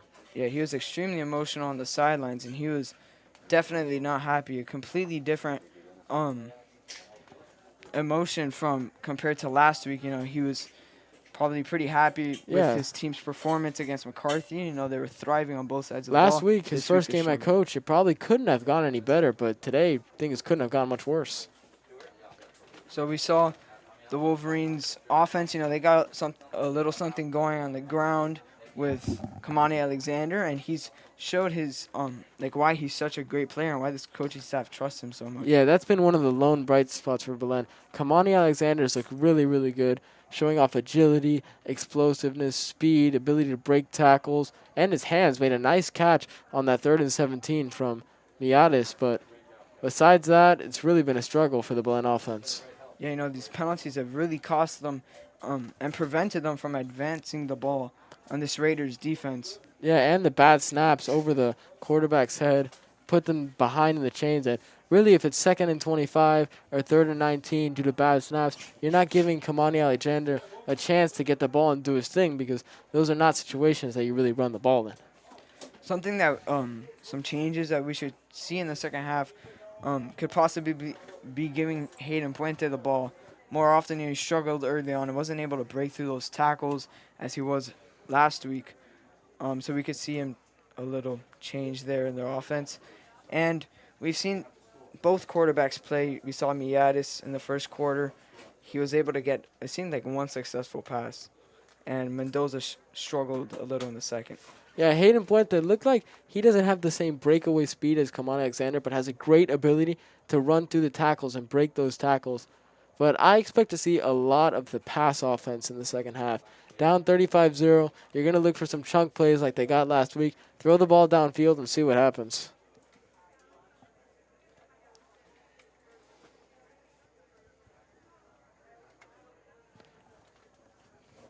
So we have special guest, legendary Belen coach, Coach Appa. Coach Appa, welcome and thank you so much for being here. What do you think of the game so far?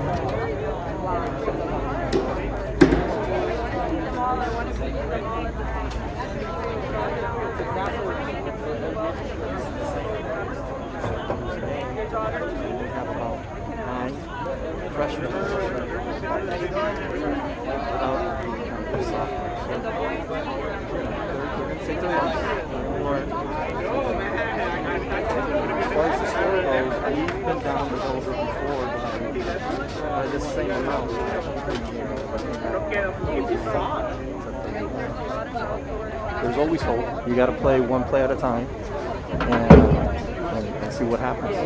Football's a fickle game.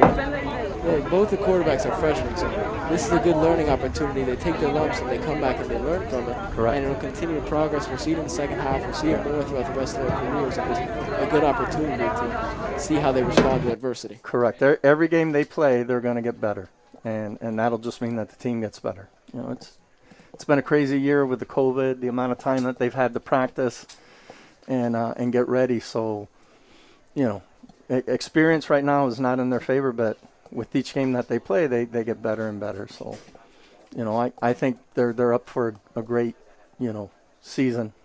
Tonight's a little disappointing, but, you know, like I said, we're young and we're learning on both sides of the ball. So what adjustments, since you were a coach at one point, what would you be telling your team right now in a situation like this? Right now, the main thing would be to clean up some of the mistakes. We've been our own worst enemy to a certain extent with the turnovers and the miscues with the snaps.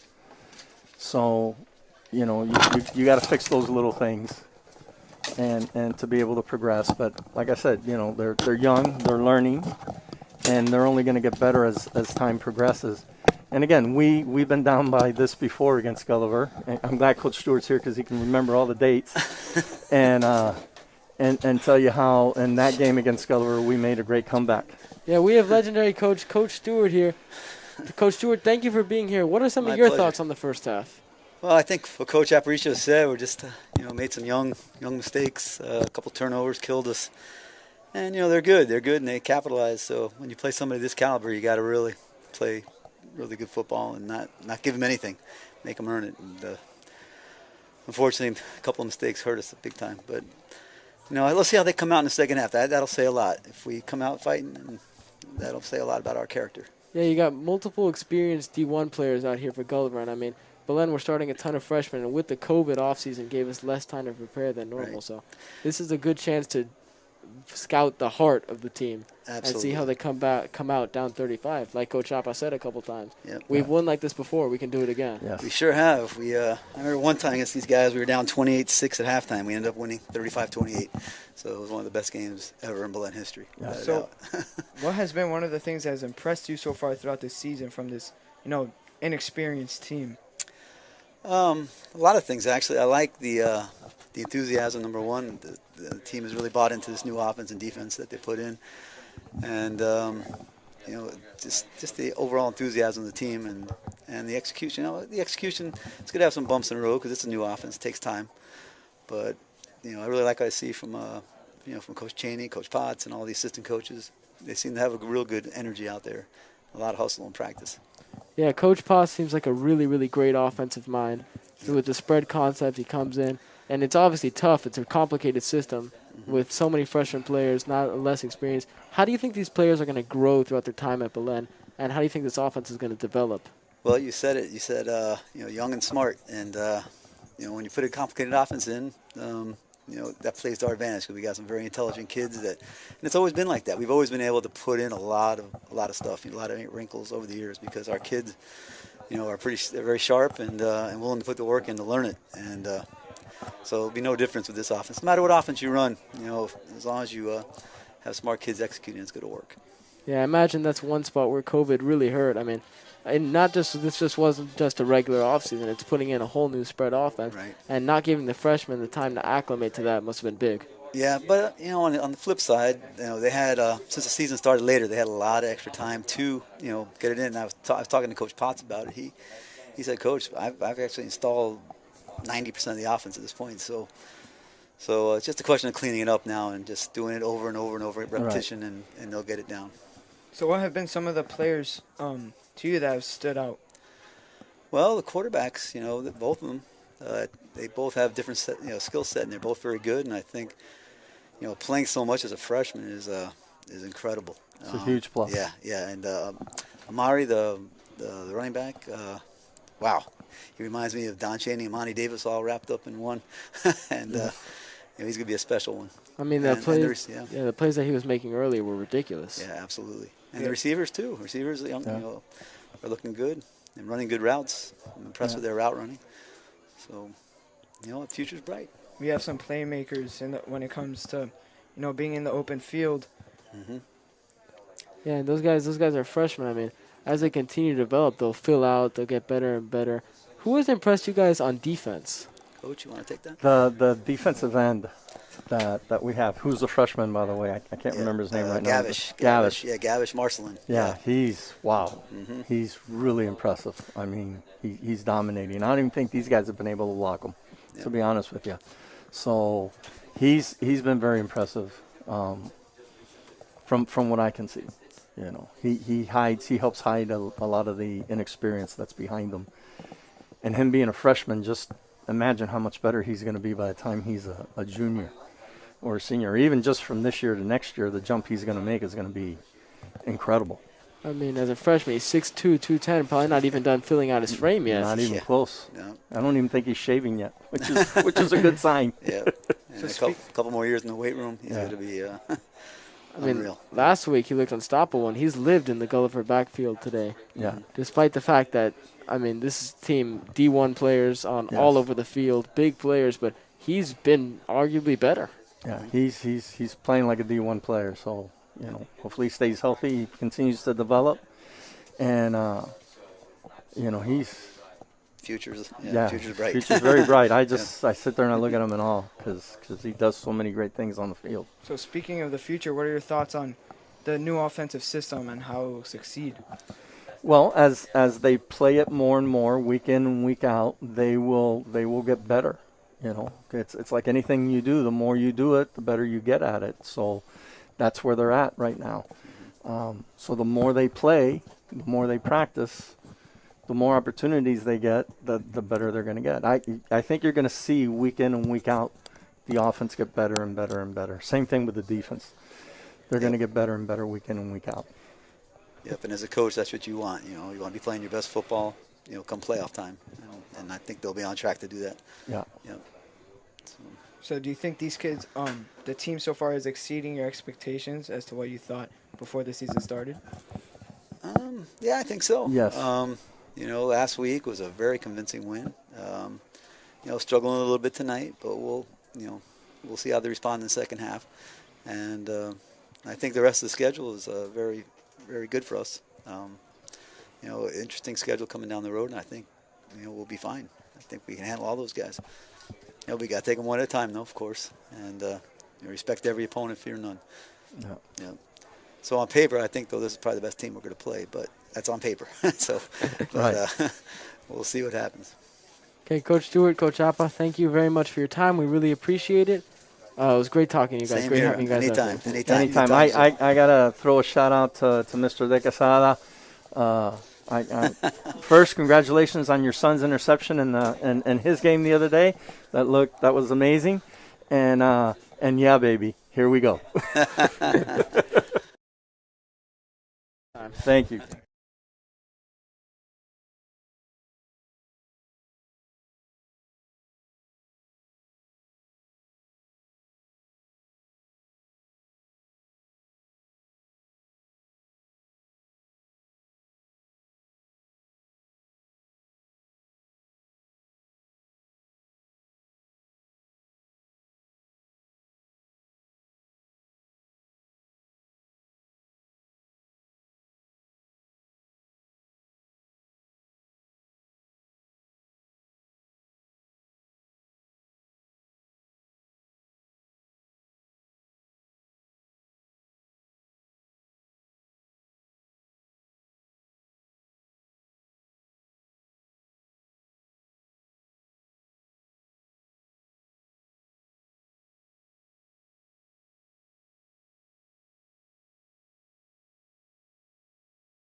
welcome back to Dela Cruz Stadium. For the second half, the Wolverines are trailing 35-0 and are looking to have a historical comeback, which would be spectacular. Yeah, we talked to Coach Appa and Coach Stewart at half, and they discussed how once at a homecoming game, Belen was able to come back from a deficit that was around this big. So don't give up hope just yet. Yeah, the Wolverines, the game's never over till the clock is at 0. So the Wolverines still have a slim chance here to come back. We saw the team kind of hyped up there coming out of the locker room. Coach Shaney must have given a very emotional and impactful speech there in the locker room. Yeah, imagine he basically told them no more unforced mistakes, because that was what really killed Belen in the first half. And I think they're going to come out here, and this is how you're going to test the heart of these freshmen.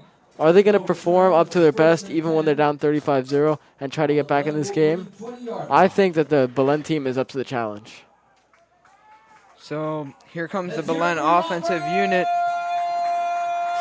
We saw Alberto Mendoza and Andres Miares. We saw both of them come out last half. Both struggled due to great play by this Gulliver defense. But they're looking to change that this second half, looking to have a different outcome. Yeah, they're sending Alberto Mendoza out there to start the second half. He did look to have some promising throws and limited appearances. Was some trouble with the snaps, but that's something that can easily be cleaned up. So let's see how they come out to start the second half. So Alberto Mendoza is starting out the second half for the Wolverines. And a bad snap. Kamani Alexander stopped just short of the line of scrimmage. Loses about 2 yards on the play. You see, right there the snap was low and it messed up the whole rhythm of the play. Kamani wasn't able to get a running start, nor was he able to hit the hole while it was still there. The snaps have really been a struggle for Belen today. So we'll see. I expect Belen to, throw the ball more, keep the game in the air. And Kamani Alexander showing off his athleticism, a solid run there, solid pickup. Looks like a pickup about 8 yards, setting up around the 3rd and 3. Really impressed by what I've seen from Kamani Alexander. Looks like a young Don Chaney Jr. It's all there. Speed, power, agility. He has all the traits of a top-tier running back, and he could be the future of Belen offense for a while. And in the halftime show, he received praise from Coach Appa and Coach Stewart. Really impressed by his game. Both developed Don Chaney, so that's high recognition. It's a handoff to Hayden Puente. Loses about 2 yards, setting up a 4th and 5. Creating a decision for Don Chaney here. You're on your own 35-yard line. On your own 25-yard line. I mean, it's a risk, but you're down 35-0. It's 4th and 5. Looks like Belen's going to send out the punt unit, as we're going to see Noah Zumpano again. We saw him a lot in the first half. Yeah, we did. Gulliver did a good job of forcing the Wolverines to punt. And Zumpano did a solid job punting the ball. Yeah. Had one error, caught the ball with his knee down, costing Belen a touchdown. But besides that, it's been a really solid punter. Another good punt here. A nice punt there. Oh, and he loses the ball. Muffed. And he might have jumped back on it. Yeah, it's going to be Gulliver ball. Really good punt from Zumpano there. Low line drive, knuckled a little bit, make it difficult for the punt returner to catch it. He muffs it, and the ball just rolls away from all the Belen defenders. Lucky break for Gulliver there, and he's able to just jump back on it. Belen's defense is going to look to catch this Gulliver offense off guard coming out the gates in the second half. Yeah, on the last drive, Gulliver's offense had a 3rd and goal from their own 48-yard line, which was unlike really anything I'd ever seen. But due to a Belen penalty, we're able to score a touchdown. I mean, I imagine the defense has to come out a little motivated to prove that they're not that defense, and they're the one we saw in the first game when Belen took it 45-0. So in the second half, we saw Carson Haggard succeed throwing the ball in the air. He struggled at first, but then was able to find Travis Lathan for a few receptions. Here's Cedric Irvin. He had a great second half, and he is brought down, and there's a flag on the play. Another flag. This has been a really sloppy game. Also in the first half, we saw number 5, 4-star wide receiver Jalen Brown go down for Gulliver. That's a big player for them, ranked number 22 in the 2023 class. So we'll monitor his progress and see if he gets back in this game. Jalen Brown has gotten looks from schools such as Penn State and others. So he's got a national attention only as a sophomore. Yeah, obviously a big-time player there, and you don't want to see him go down. It'd be a major blow to Gulliver's offense, and you never want to see someone get injured. So another penalty on Gulliver's offense. We saw them at the end of the second half have about 5 penalties called on them when it went from 1st and goal at the 1-yard line to somehow 3rd and goal at their own 48-yard line, and it resulted in a touchdown somehow. Yeah, it's another holding penalty. They've really struggled holding up front. I want to say it's the 4th or 5th one that they've been called for today. 40 to 50 yards in penalties is not good. And that sets them back for a 1st and about 20, and we do not see Jalen Brown on the field right now. Cedric Irvin cuts up, and he's taken down after a pickup of about 4 to 5 yards. That's not going to do much when it's 1st and 20. What Belen's seeing is Jalen Brown, big dude, super strong, physical receiver, very fast. And without him, Belen's loading up for the run more. And Cedric Irvin is going to see a lot more packed defensive fronts in this second half. Yeah, Carson Haggard has struggled a little with facing pressure from Belen's defensive front. Yeah, his accuracy has definitely suffered while under pressure. Multiple overthrows that could have been touchdowns, and all of them under pressure. So getting home to the quarterback will be a key in this second half. Carson Haggard under center. Hand it off. Cedric Irvin, and he's tackled after a pickup of about 2 yards. Yeah, as you see, with Carson Haggard's #1 target out of the game, a bunch of their backup wide receivers in, looked like they just load the box. And Cedric Irvin was lucky to even get 2 yards there. Had to make a couple defenders miss, and he just ran into a stone wall. Now we're going to see 3 receivers substituted into the game here. So Travius Lathan, Kamar Meza, and DeCarlo Donaldson. 3 of their top wide receivers coming back in for the 3rd and long. Let's see how the Belen secondary holds up. Kamar Meza has had a fantastic game so far. He has a few receptions, had a huge touchdown catch, which sort of got things going for the Raiders. All 3 have had very good games as they've put up major receiving yards. Haggard drops back in the pocket. He's going to send this one downfield, and it's incomplete. There's a flag on the play. This is going to go against the Wolverines. Awesome defensive play there by the freshman. He went up and took the ball out of Travius Latham's hand, who is a 4-star player, big player, but looked like they're going to get him for a hold on the way up. Pass interference. I'm not so sure about that one. And a lot of boos from the Belen crowd. They do not agree with this call, and truthfully, I'm not sure about it either. It looked like really good defense there. Yeah, it looked like good defense. I mean, if that's a penalty, then you can't really, cover the receiver tightly. I mean, I think that was just a football play there. Looks like they might have reversed that call. Did they pick up the flag? Yeah, I think this is like the 4th time they've picked up the flag. These refs have struggled throughout this game making the correct calls. Yeah, these refs have been very disjointed, causing a lot of play breaks. This is going to be on Gulliver. It's like an illegal motion, which is declined. It was an illegal motion on Gulliver. Well, wow. Yeah, I was kind of curious as to why they called that pass interference. It was just a good defensive play by the corner. I think they did call pass interference, and they picked it up, and that just left the illegal motion. Which, I mean, that's a guy, Travius Lathan. He's 6'5", 220, big-time recruit, and that's a freshman in Jansen Wallace who goes up and makes a great play. That's awesome for both now and the future. Yeah, Jansen Wallace had that huge pick 6 last week against McCarthy. So he's been doing really good in the secondary so far this year. Yeah, a couple of big defensive standouts are freshmen. Both him and number 11, defensive end Gavin Schmarcelin, 6'2", 210 as a freshman. I mean, these are guys that can anchor the Belen defense as foundational pieces for years. Looks like it's going to be 3rd. 3rd and long for Gulliver. This is a huge 3rd down for the Wolverines. They've really struggled on preventing the Raiders from converting on 3rd downs. Yeah, you got to get off the field here. The comeback's been done before. It can be done again. Get that offense out on the field. Stop them here. Just get the ball back, and no more Gulliver scores. The more they score, the more this game gets out of hand, and the less the chances of coming back. Here's Haggard.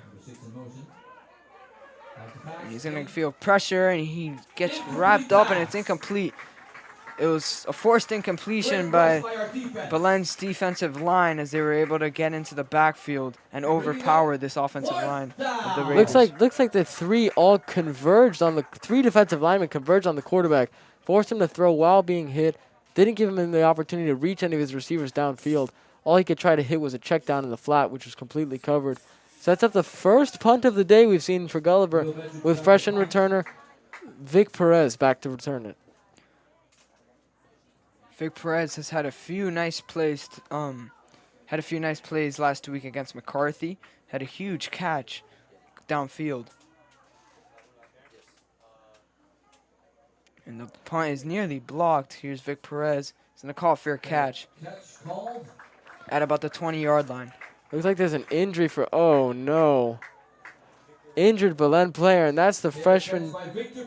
Oh God. That's the freshman defensive end. That's the freshman defensive end, Gavin Marcelin, who's down with a leg injury. That's Belen's #1 defensive end. Had 2.5 sacks last week.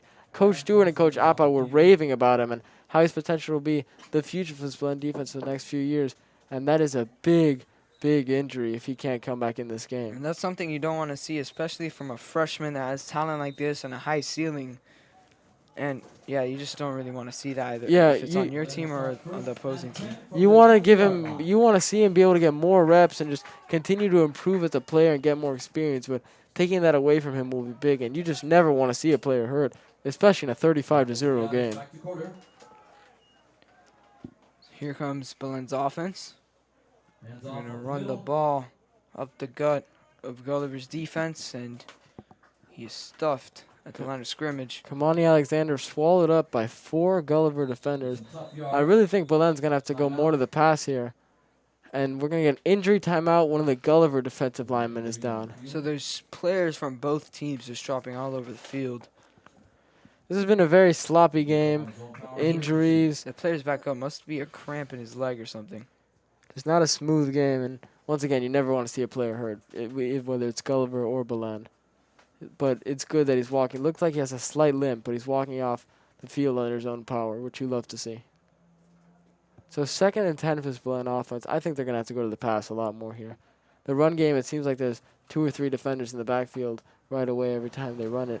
And they've sent quarterback Andres Miares back out there. Yeah, looking to get some explosive plays and, get some shots downfield as that's Miatis' strength. Yeah, he has a huge arm. We haven't seen him since the first quarter. Let's see if he attacks downfield in the 3rd quarter. Motion in the backfield with Alexander. Miatis hits Kamani, and it looks like he dropped the pass.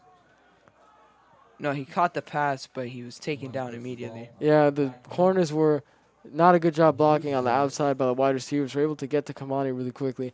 Love the design and idea with the screen pass there to try and get their best playmaker in space, but poorly executed by the Belen offense. 3rd and 11. Miatis again in shotgun formation. Miatis hits the screen. Kamani Alexander. He's going to break free. And there he goes. There's a flag back at the line of scrimmage. Must have been a holding. This looks like it's going to get called back. Wow, man. Whether there's a flag or not, that is an incredible play. Kamani Alexander had to break 3 tackles to get there. Multiple jukes, picks up 36 yards. Once again, resemblance of a young Don Chaney Jr. But this one will come back. Looks like we'll get a holding on the Belen offensive line. And they just don't seem to get anything going. This offensive line has struggled today. And this is just not a good look for Belen.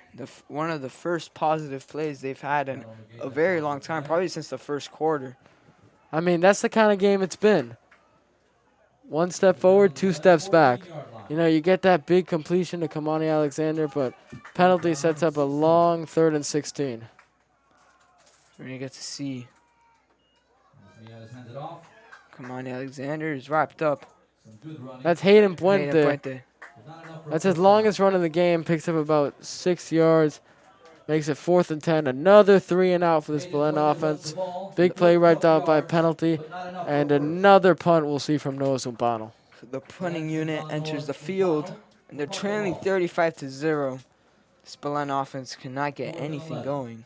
Even when they get positive gains, it just gets called back due to penalties, which is something we discussed that needs to change in the second half. I think I've seen the punting unit more than the offense. And a really short punt, but it took a Belen bounce there.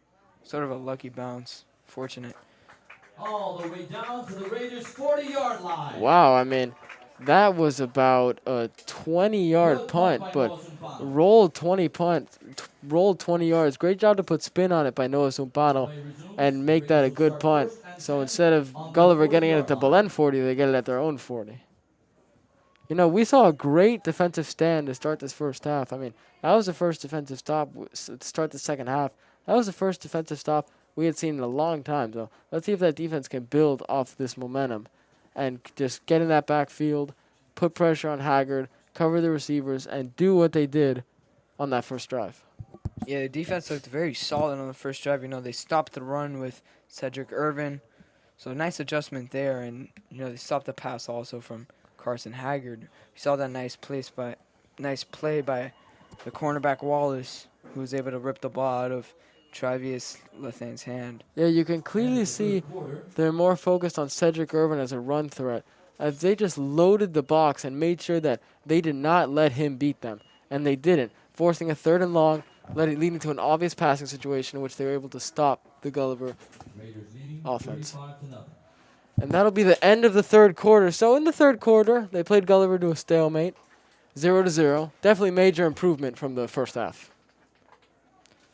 Yeah, I agree. This defense looks a lot better, but the offense is still struggling with penalties, which is something that they needed to change in the second half. Yeah, but at least we're seeing improvement from the defense, and I like how the offense is still giving it their all. Kamani really going out there, and just the quarterbacks, they're not quitting on this game, which is something you love to see from a young team. Yeah. Austin Berman under center. So I believe Gulliver has their backup quarterback in. And he's tackled for a loss. And a tackle for loss for the Wolverines. Yeah, I mean, Belen's just not going to let that run beat them anymore. There were too many times where they were able to make big plays happen on the ground in that first half. And Belen is all out committing with the backup quarterbacks in the game. Belen right now is all out. They will not give up the run anymore. And that's what they're doing here. Another big stop on first down. I mean, if the Wolverines can keep this Gulliver offense under 40 points, just not allow a touchdown in the second half, that would be very impressive. And, can bring some momentum into their next game. And give them some confidence, and just show what this team can be like in the future. And another tackle for loss. Belen's defense looking really good right now. Yeah, it looked like, once again, Belen sent a ton of rushers, and this backup quarterback just could not handle it. Confusion between the quarterback and the running back. Another stop is 3rd and 16. This Belen defense looks a lot better. So here we are in the fourth quarter. And we have a running clock, so we have 10 minutes and a half left. 35-0. I mean, once again, I'm just impressed by the heart of this Belen team. A lot of teams, young team, down 35-0, would feel down, come out, and just not give much effort. But this Belen team is standing up to the Gulliver offense and giving it all they got. So here comes Belen, looking to get another stop. This would be their second straight stop. Hands off, and he's tackled right away. Great defensive play. And a nice play by the front seven. Look at that. And they get another stop. That's 2 straight stops. This defense playing with a lot of heart, as you mentioned. Back-to-back tackles to loss. That's the Belen defense we expect to see. That's the Belen defense we saw last week. I think Don Chaney's halftime speech really worked as they come out with energy, efficiency, and have smacked that Gulliver team right in the mouth. Yeah, this can help this defense gain some confidence. They could have been very demoralized after that showing in the first half. Once again, young players, young team. These are valuable reps, able to get some different guys in the game and just give them experience and confidence. Big Perez will let that one go. Heck of a punt there by Gulliver. Wow. What a punt. That's one of the most impressive punts I've seen That is so a far. that is a 55-yard punt by the Gulliver punter. Big Press let that one go, rolled all the way from the 30 to the 11-yard line. That really backs up this Belen team and gives them some bad field position, as Alberto Mendoza will come back out at quarterback to start this drive. So we saw Andres Miatis last drive. He was able to hit Kamani Alexander in a big play, which was a screen, but ended up getting called back because of a holding. I don't think they really gave Miatis much of a chance, just a screen pass or two, quick dump offs. I'd like to see him throw downfield. We could possibly see Mendoza get a shot to heave it downfield. Backed up in their own 10-yard line. They're going to give it to Marcos Ruiz there on the carry. Looked like he had some space, but the Gulliver defense got there pretty quickly. Second and about 9. Belen just seems like they can't get it going on the ground, and they can't get it going in the air either. Yeah, those things go with each other. Getting it going on the ground opens up the aerial game, and right now that's not happening on either side. I would expect to see Belen throw the ball more, especially down by this much. Mendoza, he's going to throw the... Oh! Intercepted! That's his second interception on the season. And Belen is able to recover the ball. Yeah, threw a post there to Carlos Iglesias, and the defender just jumped it, but it ends up working out. It's intercepted, they fumble, and that's a Belen first down. Yeah, that ended up really working out for Belen. You know, they can use that as a... they can capitalize off of this. Yeah, that's really rare to see, an interception and then fumbling the ball. You know, if you're a defensive player that picks that off, you know, the last thing you want to do is fumble the ball and just give Belen another opportunity. Great defensive play by the wide receiver to knock that ball out and give Belen a chance to get it back. They're going to run the ball again. Good run up the middle for some tough yards. Again, Marcos Ruiz. Looks like they're just getting 2 or 3 yards. They're not busting big gains like they did last week, and they're falling behind with the chains. Not a lot of space. The run game really, really struggling so far. Another strong run by Marcos Ruiz. Marquis Ruiz getting some reps today. Yeah, the third string running back. Saw him get a few carries last week, but today he's gotten some solid reps. Another injured player on the field for Belen. Hate to see that, especially this late in the game, 35-0. Never want to get hurt on this kind of situation. Hopefully he's okay. Looks like it may be. Looks like a leg problem. Let's see what this is. So yeah, there's been a lot of injury timeouts so far. It seems like players are probably just getting cramped up due to the heat outside. Yeah, it wouldn't surprise me. It's late September, early October in Miami. Gets really hot here.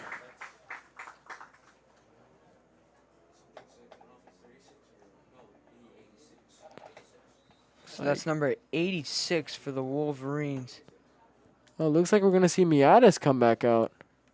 Looks like they're really giving both quarterbacks a shot here to see what they can do, especially after that interception by Mendoza, which despite the fumble after, it was not a great read there. So Miatis is going to send this one downfield. And it's caught! Oh my God! And there it goes down the sideline. And the Wolverines are finally on the board. That's that special talent we were talking about. Number 1 wide receiver, Carlos Iglesias, just mosses the defender and then takes it 40 yards after the catch of the end zone. And a bomb by Miatis. He threw that 50-yard to the air. Carlos Iglesias showing off that athleticism as he was able to jump a few inches in the air and was able to catch that ball. My goodness, and a great pass by Miatis. I mean, as bad as this game has been, that's one of the best plays I've seen this Belen team pull off. He just stole it from the defender's hands. We call it Miatis, threw it downfield, gave him a chance to get it, and he capitalized on that faith and made an incredible touchdown catch. My goodness, Andres Miatis showing off his arm. He threw that ball 50 yards on a rope across the field, and Iglesias, and to stay in bounds after that and score the touchdown, that was a really impressive play. Carlos Iglesias is really good, especially when it comes to catching 50-50 balls. We saw him against Archbishop McCarthy catch one like that. You know, he went up, and then the ball was batted up, and then he ended up, you know, focusing on the ball and ended up catching the touchdown. This time he goes up against a talented cornerback and then goes up, grabs it, and then is able to break the tackle and breaks free down the sideline. That's his second straight week with an incredible touchdown catch. First his jumping catch, caught it laying down after it bounced up in the air, and that was just pure 1v1 domination. Just jumped and reached over the Gulliver defensive back and stole it from him and took that one to the house. Man, that was exciting. And you could tell both quarterbacks, Mendoza and Miatis, love targeting Iglesias. As we saw earlier in the game, he's probably gotten the most targets out of For anybody sure in has this gotten the receiving most corps. targets. He's the #1 receiver. He's the one they trust the most. And, I mean, you see why. That was one of the most incredible catches and runs. I mean, the concentration to stay in bounds after coming down with that and take it to the house, that was quite the play. And it would not surprise me to see an onside kick here. Belen trying to fight back into this game with just 4 minutes and 20 seconds left. Oh.